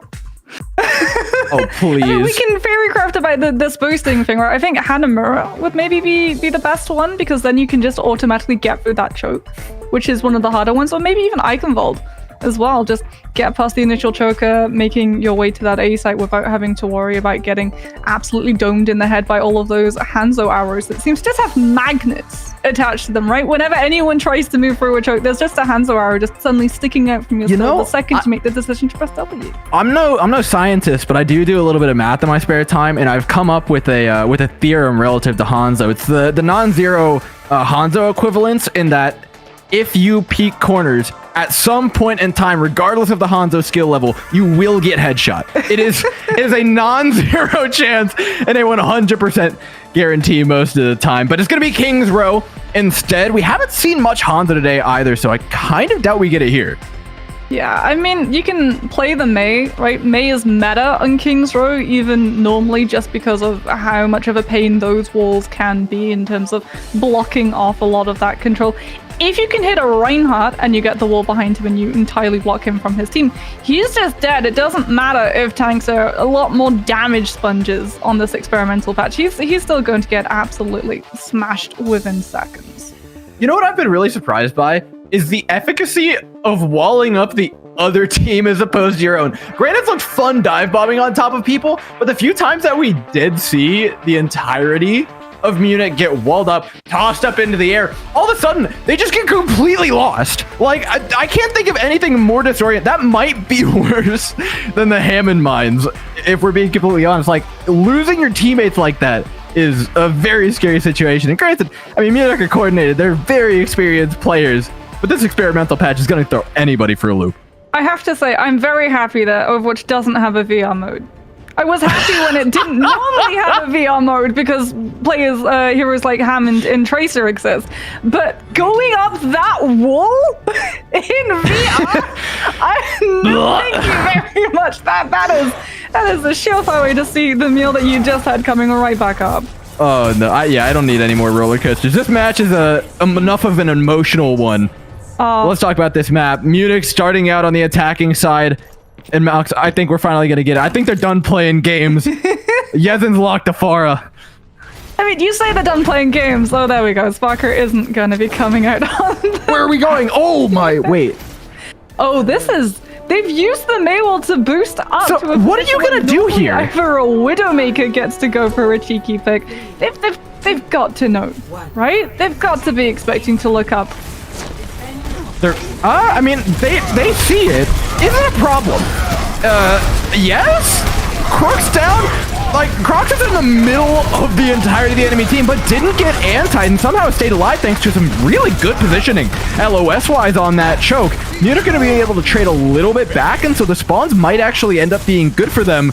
But I think Granite got what they wanted. Honestly, I'm not sure what all Granite wanted from that. I think they just want to play the game. I think they just wanted to... Look at this again! They engaging Crocs. They want to get a pin! And because it picks up multiple people, you don't get the kill on the Ryan, but you still get the support squished beneath the armor plate. I think the three letters we're looking for are MTD. Even that said, though, Granite still are winning the fight. You separated Reinhardt away from the team. There was no shield to stop them from going down, in Munich, being the organized and strong team that they are just able to frag their way through that chaos. I mean, look. Are they winning the match? No. Are they winning in life? Yes. Very much so. Oh, we get a replay. Yes. Oh, I love our production team. It's beautiful. Yes. 1, 2. It's a Munich kebab. And not the same kind of kebab that they have in Germany or Turkey. Very, very different. Doesn't quite work out. Oh, well, Munich Esports, they've got the ultimates. They've finally been able to get this payload started. They're not going to get blocked off in choke either.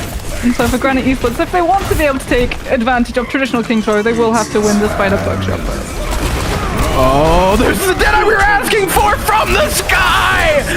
I mean, we gotta give Cassie the Pharah voice line now, right? Justice does in fact rain from above. I mean, what goes higher actually, the Maywall or the Pharah normal shift up? I think I would hope the boosters. Oh no, Munich are now stuck. They pun intended here. They took this choke for granted, and now they have to push all the way back through it. Go for free on the back foot now. Granite have to respect that the antis are too much. A Molten Coral continue to keep them off if no clear engage is possible. Two tools have been used here by Munich to keep them off, and neither have worked between the Blizzard and the Molten Core. Still yet, Granite move forward. Jaru forced back. The Implication Matrix tries to fend them off, but not even that can do it. Munich have been on the back foot for God knows how long, and Granite don't show any signs of stopping. I think Munich Esports are starting to get a couple of kills though and move forward. Admiral giving Jaru a little bit of that speed boost to just be able to move forward and swing the hammer. Shield held up to let fuck get the Deadeye. That's not Let's say your wall is not going to save you that. In fact, I think it might have done more damage than good. But it also took down the other person to the Deadeye. It works. It also bought time. I'm really confused. We're like, the laws of physics are gone. The rules of Overwatch no longer exist. Munich's been fighting this fight for like a minute and a half now. Look, it's canon, right? That Sigma just broke the laws of physics, so of course he would do it twice. There's the Sigma blocks trying to pick out Sparker. But the kill comes through. Lux is the one going to be picking that one up. Crux has a shatter, but there's just so much culling through. Are you even going to have the space to be able to get it into the ground? Oh, yeah, absolutely do. And because Booga's been in the backline, they've also made a lot of space. Unfortunately, they just can't back it up with the damage. Munich win with ultimates and hands over their hearts. They will drag this card through B.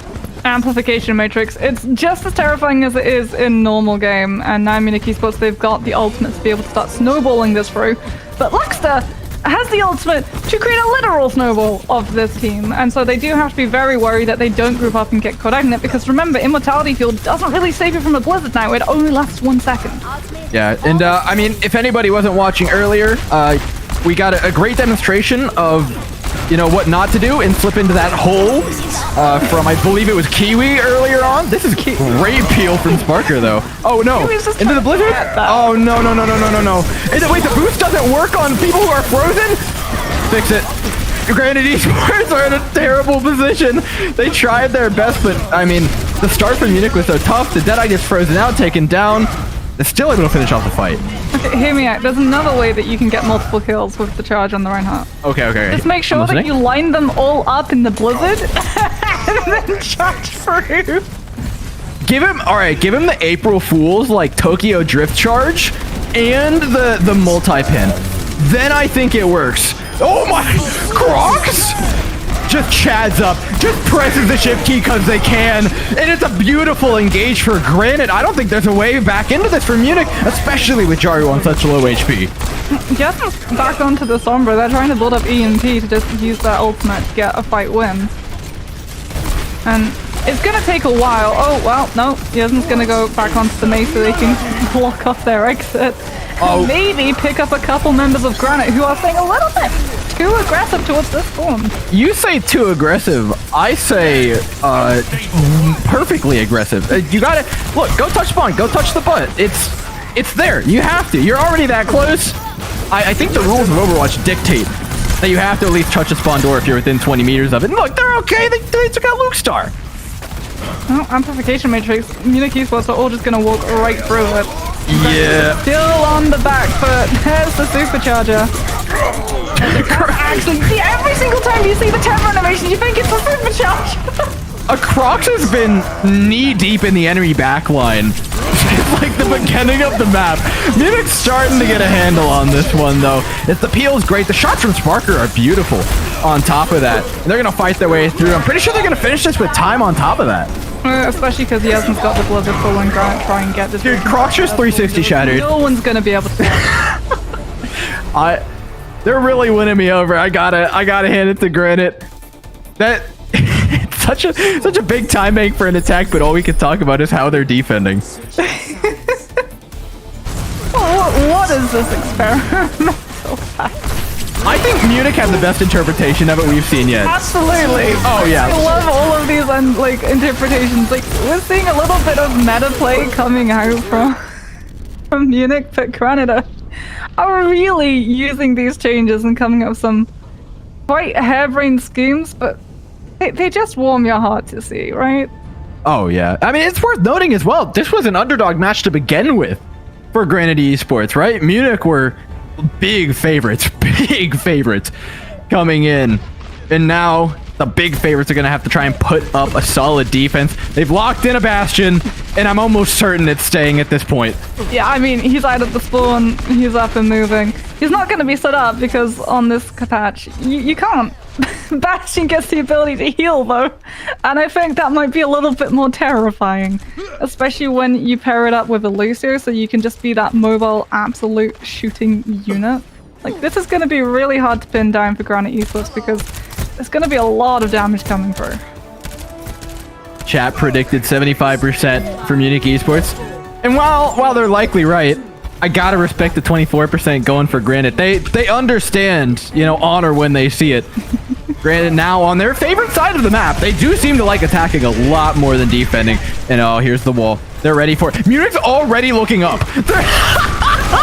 They know where it's coming from. Death from above, says Granite, as they close the space, force the Orisa back. So ordered, though. Munich calmly back away to the choke of the point. And Jaru, with so many health points, is living La Vida Loca around Hotel. Granite forced back now into a corner where I'm afraid you can't wall yourself out. The swings connect on everything. The shatter lays them out, and Munich lay down the hurt.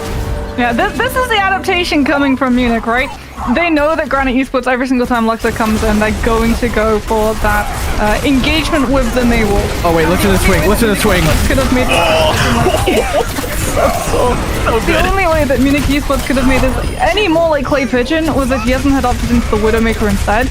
But this time he's just getting so much to shoot at. And it's actually tethered Granite Esports to the ground. Their wings have been clipped. They're not going to hit the skybox this time around.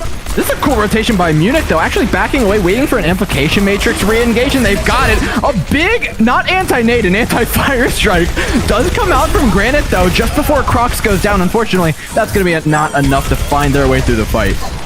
Oh, the melee kill almost. No, Booger is going to go out to the Cassidy fire, so at least you don't go out to the Bastion punch. He's made of metal, though. That's probably going to do that. They don't know.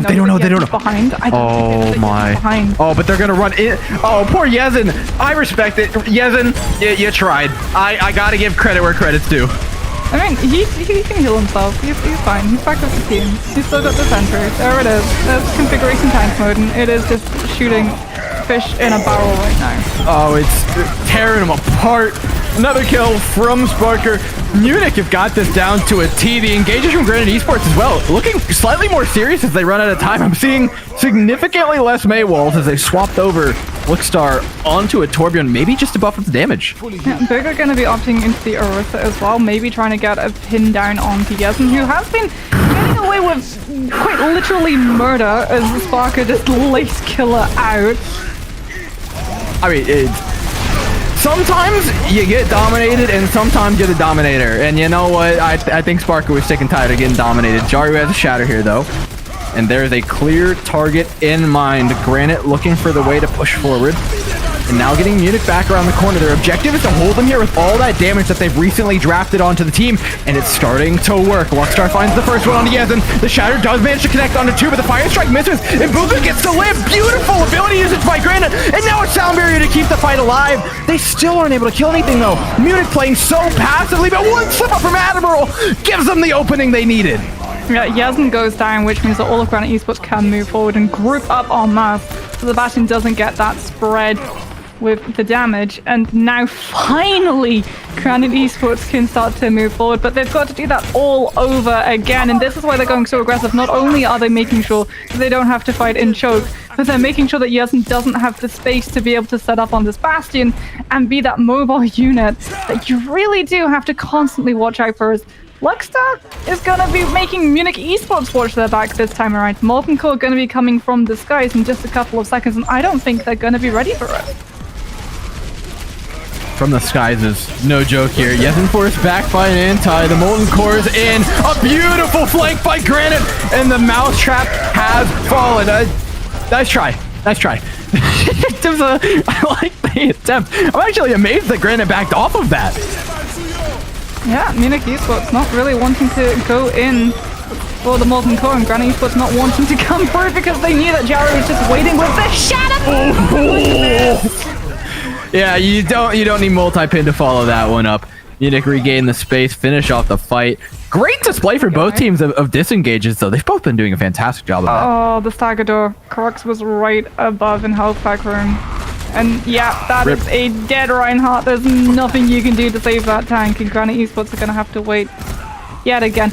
Everyone's just been trying to get away with these really cheeky flanks, and every single time they've always been found out in the first couple of seconds because of the Lucy overround, just making sure that all of the angles are clear. I love the idea behind it, but it's going to be a little bit harder to pull that one off. Yeah, and for pushing that Bastion out of position, Granite actually gained a lot of space. Yezin's going to try and flank with this configuration tank, but there's not really too much here. What are you doing? Luckstar just attempts to 1v1 a Bastion in tank form, just straight up. Yeah, that's not going to work. Munich Esports wipe the field with a Deadeye after that and take another fight. And unfortunately, they are just stuffed up in choke right now. Right, we said on point A, it was a little bit like shooting fish in a barrel with that tank form, but for Spark, it really is just shooting fish in a barrel at this point, because Granite Esports, they've got the ultimate, sure, but they don't have a lot of space to be able to navigate to actually use those. I would love to see Burger just use that supercharger to make sure that they all get slowed up in the Molten Core. Like, that would be a brilliant double up of those ultimates. Oh, this is such smart pathing, though. Because no matter what, you're going to get to drop on top of the Bastion. A good rotation by Munich, though. They can actually wrap to the back of the cart here, which it looks like they want to do, and just take up a perfect angle. This is the smart play we expect from contenders and LL players like this. Regardless, Luckstar still does manage to get a huge Molten Core off. Just calmly backing away, though. The rotations from Munich, they're not letting Granite get near them. This is obnoxious. It's like a silly game of keep away. Oh, but the cart's moving. The cart's moving. Now Munich have to press the W key. Crocs has a shatter, and a Deadeye will finish off the fight. Granite, I think they're going to find point C in every single fight to get there. Feels like a slog. Oh, I think they're okay. Back into the equation. Still antied, still swinging, still being a very big bother. It will be point B unlocked for Granite Esports, but it's an overtime. And it is notoriously difficult on these hybrid and payload maps for the attacking side to be able to full push because of how close the defender's spawn points are on this C side. You know, call me a biased caster. I just want to see Granite finish this off so I can see more of this match. This has been way too much fun. Granite, though, we've got a minute on the clock. The onus is on them to finish it off, and oh no, that's a big first pick coming out from Sparker, and not even the amplification mitch is going to save you. That's going to be another probably, what, 20, 30 seconds off the clock for Granite? Unless? Maybe? No. No. Dog is... Almost there. In fact, this is sort of not the best... hello! Or he didn't get the pin successfully off because he went down to the Deadeye in the back. I was really confused who was winning that fight for a second, but the Deadeye made it very, very clear. Now a bunch of ultimates are out for Munich. Are they there in time to use them, though? Crocs is trying to lock him in the door here, but I'm afraid the Deadbolt doesn't quite work so well. Antis are there, the Bongo to re-engage, but that's not how Bongo works anymore. Nice try. Trust me.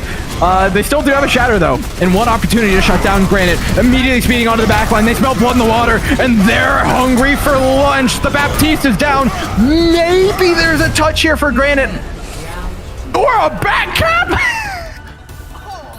More match, Moxie. We get it.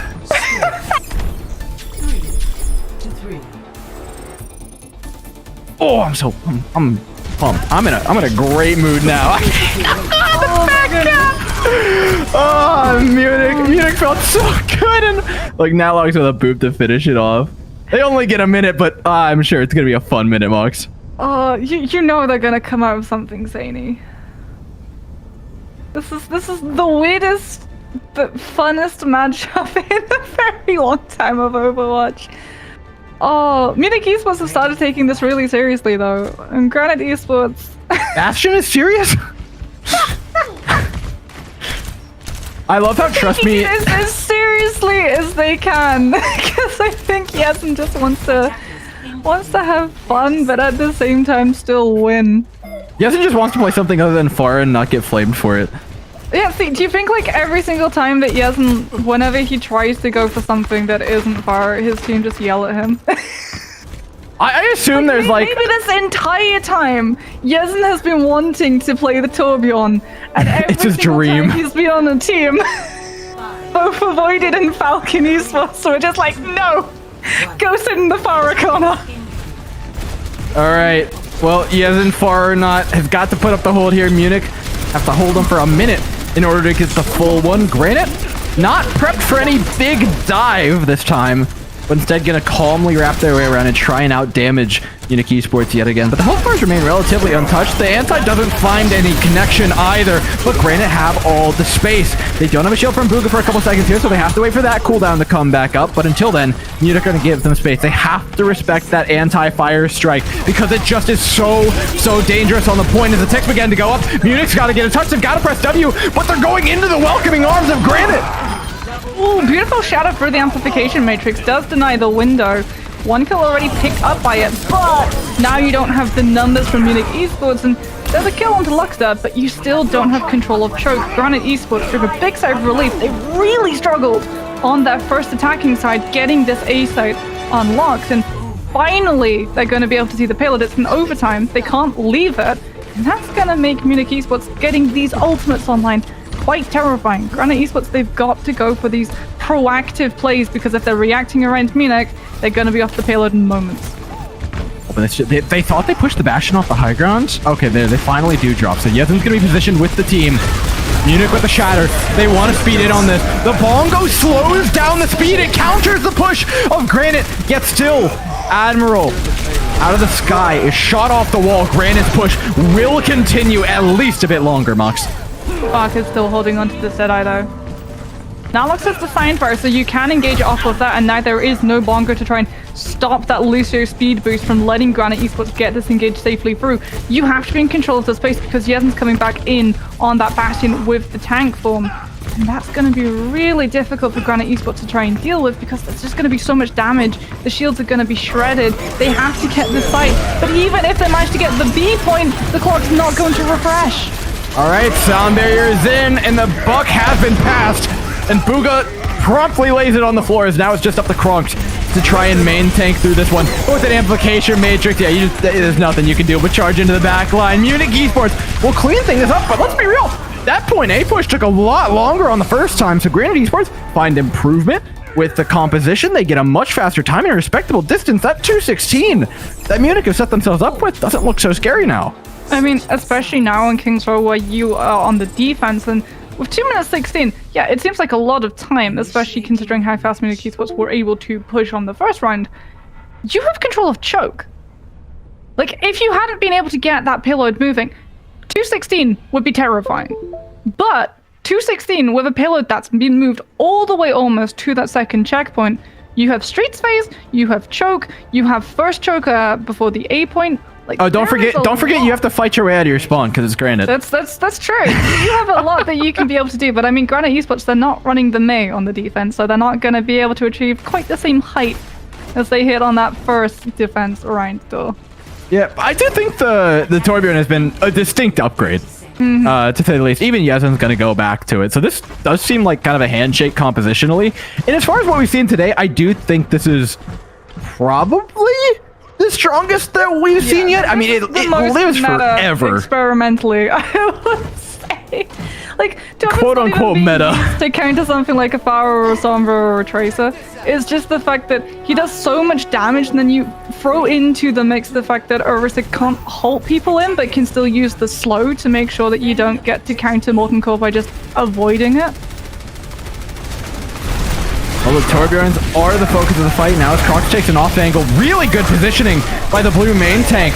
Now they have so much space they can wall off the heals from ever going to the opposing Reinhardt. The fire strikes and make sure that goes even longer. But another opener from Sparker that Cassidy just can't do any wrong. Yeah, Luxor goes down the turret very quickly after. Granite Esports are trying to get it disengaged so that they don't allow Munich Esports the ultimate percentage, and they can wait for their members to come back and push for that choke. They know point has been lost. They want to be able to fight right underneath this arch where they can use that natural cover, have Crux try and build up to a shadow before Jared. The win condition for Granite is clear, and they did get all good respawns. Wow, that's actually a miracle. The Amplification Matrix is only going to do so much, though. The minute 21's on the clock. So despite the fact that Granite are winning this fight, and cleanly, question mark? No, the Immortality field is just too good. Hats off to Donghoon. I mean, hats off to Granite Esports for acknowledging that that point was gone and that they needed to get a regroup in a fight that was favorable to them when they had the numbers to be able to go toe-to-toe with Munich Esports, because it's meant that Munich Esports invested ultimates into that fight and still didn't come up ahead of it. Oh, but they still got the space. They have to give it up. Granite allowing them to come through. 3 ultimates apiece now. It's going to be a fast engagement. Speed, Deadeye, either side. The counter slow from Munich as they look for the push. Is it enough to stop the engagement from Granite proper? A Shadow will connect onto 3, and I don't think it will be. The follow-up is there for them. It's 2 for 2 for either side, and complete chaos reigns true on King's Row. I mean, Donghan's about to get an amplification matrix with 25 seconds left. Munich Esports cannot afford to move away from it, which is why that BAP is... Yes, and Farah! It's out! It's here! He's out of the spawn! He's shooting door, trying to build up to that barrage, being a little bit of a harder target to hit. Munich Esports are 100% serious now because they know with 6 seconds left and this much space for the payload to move, they need to get serious if they want to finish this map. I mean, Yevon hitting back-to-back direct rockets on a swinging hammer doesn't tell you this guy means business on the floor of Munich, rushing forward, looking for the finishers. And you know what? If they stagger this fight out, Mox, they could be the finishers. Chasm is just doing so much work, and Granite Esports, because it's the overtime push, because they're all scrambling to get these kills, they can't really split their focus between the fire and the sky and everyone else on the ground, and Munich Esports are taking full advantage of the chaos that DPS is sowing. It's the last fight, the only ultimate up for Granite is a shatter. Their only way through is from Crocs. The shatter completely blocked, and Munich now get to engage with ultimates, get to be led by Yezin in the sky, and they'll be sending themselves on to the next round of the Flash Offs. I mean, we don't call Yezin one of the best, if not the best, Farah in the EMEA region. I can't believe you put EMEA on the end of that. Best Farah, like... Look, like, there's people in Overwatch League and stuff, like, there's some fantastic Farahs, but they play other heroes as well. Yezin is, like, Farah. Yeah. And that is probably one of, like, the #1 Farah in the world, to be honest. The guy really does just play the hero like no one else can. Oh my god. Dude, shout out to Granite Esports, though. It was a long run. It was a difficult run. It's been good. It's been fun. But alas, we have to say goodbye to the high-flying May Bombardiers that champion such a strong strategy. I hope we get to see some other teams inspired by their bravery. I mean, I'm sure we will. Who knows? Maybe we get to see Munich Esports take that strategy and adapt it. Can you imagine, right? Yezin on the Bastion. Oh my god, just like a dive-bombing Bastion. Oh, please. Forget far, like, if you could just make Bastion fly, I think Yezin might be the best player at that hero. Helicopter. Yeah, you know exactly. Maybe in the lore you have like one of those cinematics where Torbjorn is just in his workshop and Bastion comes up and asks for a rope to play. Oh my god, it's been too much. We like hats, right? Gamers like hats. Just put a hat on Bastion and give it a little place. we take Overwatch, we put the hat on Bastion, we call it Overwatch 2, put in an experimental card, and boom, you've got basically a beta on your hands, right? See, this is why they didn't come to us for the hero changes. That's very important. I have very reputable sources that'll back me up on hats, but I'm sure we'll have some sort of conversation about that tomorrow. As for today, though, Mox, that's all we've got. Everything else is coming up tomorrow. Let's take a look at the schedule that we had today. Of course, a 2-0, a close second game between Limestone Cube and Ad Friend. That was, I mean, just a barn burner. And the creativity coming out from Grant and the strength of Munich made for such an amazing viewing experience. I mean, I don't think we're really going to forget not only this experimental patch, but this tournament and the strategy. Granite may have not been able to take the win against Munich, but they will live on forever in our hearts, as every single time we go up an escalator, I'm going to think of that main strategy. Oh man, I want more adaptations on it. I want to see more experimentation. Dive Reinhardt was fun. Dive Bastion. I want some more going on this, and I want to see some of these teams from our top bracket try and show us something interesting. Of course, Munich is there up against Ken's Fan Club. Angels, Doom Squad, a big one to look out for. This team is stacked to the brim with scary players. 10th 1983, probably second to Munich in terms of just pure strength of roster. Regen EU also showing up, and Kebabwinkel are definitely here to play. We've seen their team do some crazy stuff thus far. Yeah, Kebabwinkel, one of my favorites, I think, in the remainders, right? Munich definitely up there, but Kebabwinkel, they also have a couple of Overwatch League players. You've got Dawn, the main tank for Paris Eternal. So I'm very much looking forward to seeing what those guys are pulling out of the hats when it comes to all of these patch changes, because I'm sure the tank changes... Oh, they've got to have something fun. They're going to have some fun with that. Yeah, look, these teams know how to clown, and they're down to clown. And you know what? Let's take a look at our schedule just so we know when they're down to clown. Of course, everything will be starting around the same time, same place, 1 p.m. PST tomorrow. That is 7 or 8 a.m. EST. So there's all sorts of time conversions. It's difficult, but I trust you guys can do it, and you're not going to miss out on any of the action. I mean, like I said, it's so nice to be the one who gets to look out the window and just see the sunlight for once. Because you guys are the ones that are getting into setup called groggy and being like, oh, I need to have my break. Yeah, I got up at like 6 a.m. today. Oh my, I don't know how this continent does it, man. You guys wake up so early. It's ridiculous. Either way, like I said, between all the experiments, between all the fun that we've had, there's plenty more ridiculousness to go on tomorrow, both on cast and in game, that you guys aren't going to want to miss. So drop a subscription to the channel. Make sure you don't miss anything else going on here. But from everybody at Monkey Bubble, we wish you adieu.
video that brought you the Experimental Card Creator Cup, we proudly present to you the other Experimental Card Creator Cup. Legally, we can't say this is bigger or better, but it is equally awesome. Want to get from Yizhang Tower to the moon? Well, now you can, thanks to boosting. No, not that boosting. Naywall boosting! That's right, for a limited time only, you can launch yourself like a rocket! A space rocket! But what's better than one space rocket? Two space rockets! That's right, if you download the patch today, we'll give you a 2-for-1 deal! No longer will you be levitating above the ground as Zen, waiting to be jumped by the local wildlife. You will be elevated to the nearest safe space. Get it? Space! Tired of all this space talk? Well, we're not done yet. That's right. 3 for 1, baby. Let's go!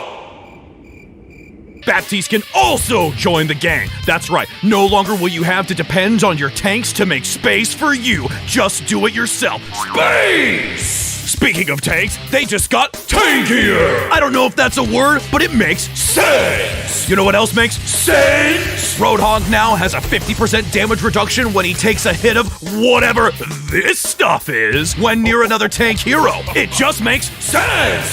Sense!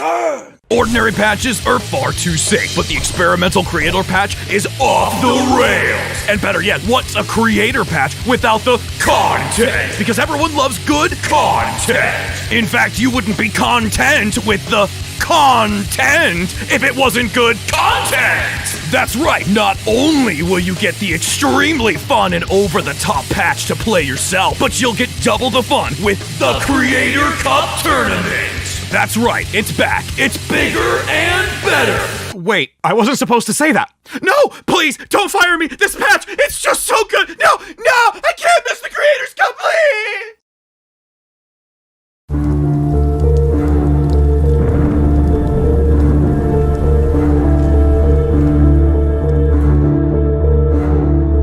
You're probably wondering why I've called you here tonight. To talk about the many souls we've consumed? Not today, no. Oh, to talk about our favorite skins? Mine's Mariachi. Oh, yeah. I'm more of a Nevermore fan myself, but we're not here to talk about skins, guys. Are we here to talk about the many crimes we have committed in ranked?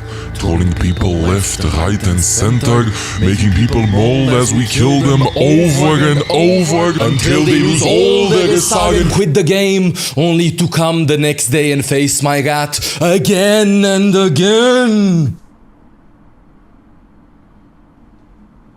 No. But I did call you all here because we were nominated to come up with ideas for the next Creator Experimental card. But remember, guys, this is for the greater good of Overwatch. The greater good. No, the greater... You know what? Never mind. We got any ideas for the patch? Can we give Genji 2 dashes? So he can be like, shoo, shoo! You know, for the creator good, of course. The creator good. Oh, what if we let Reaper shadow step while in Wraith form? That would be cool. That would be cool. I want Mercy to res 5 people again. For the creator good?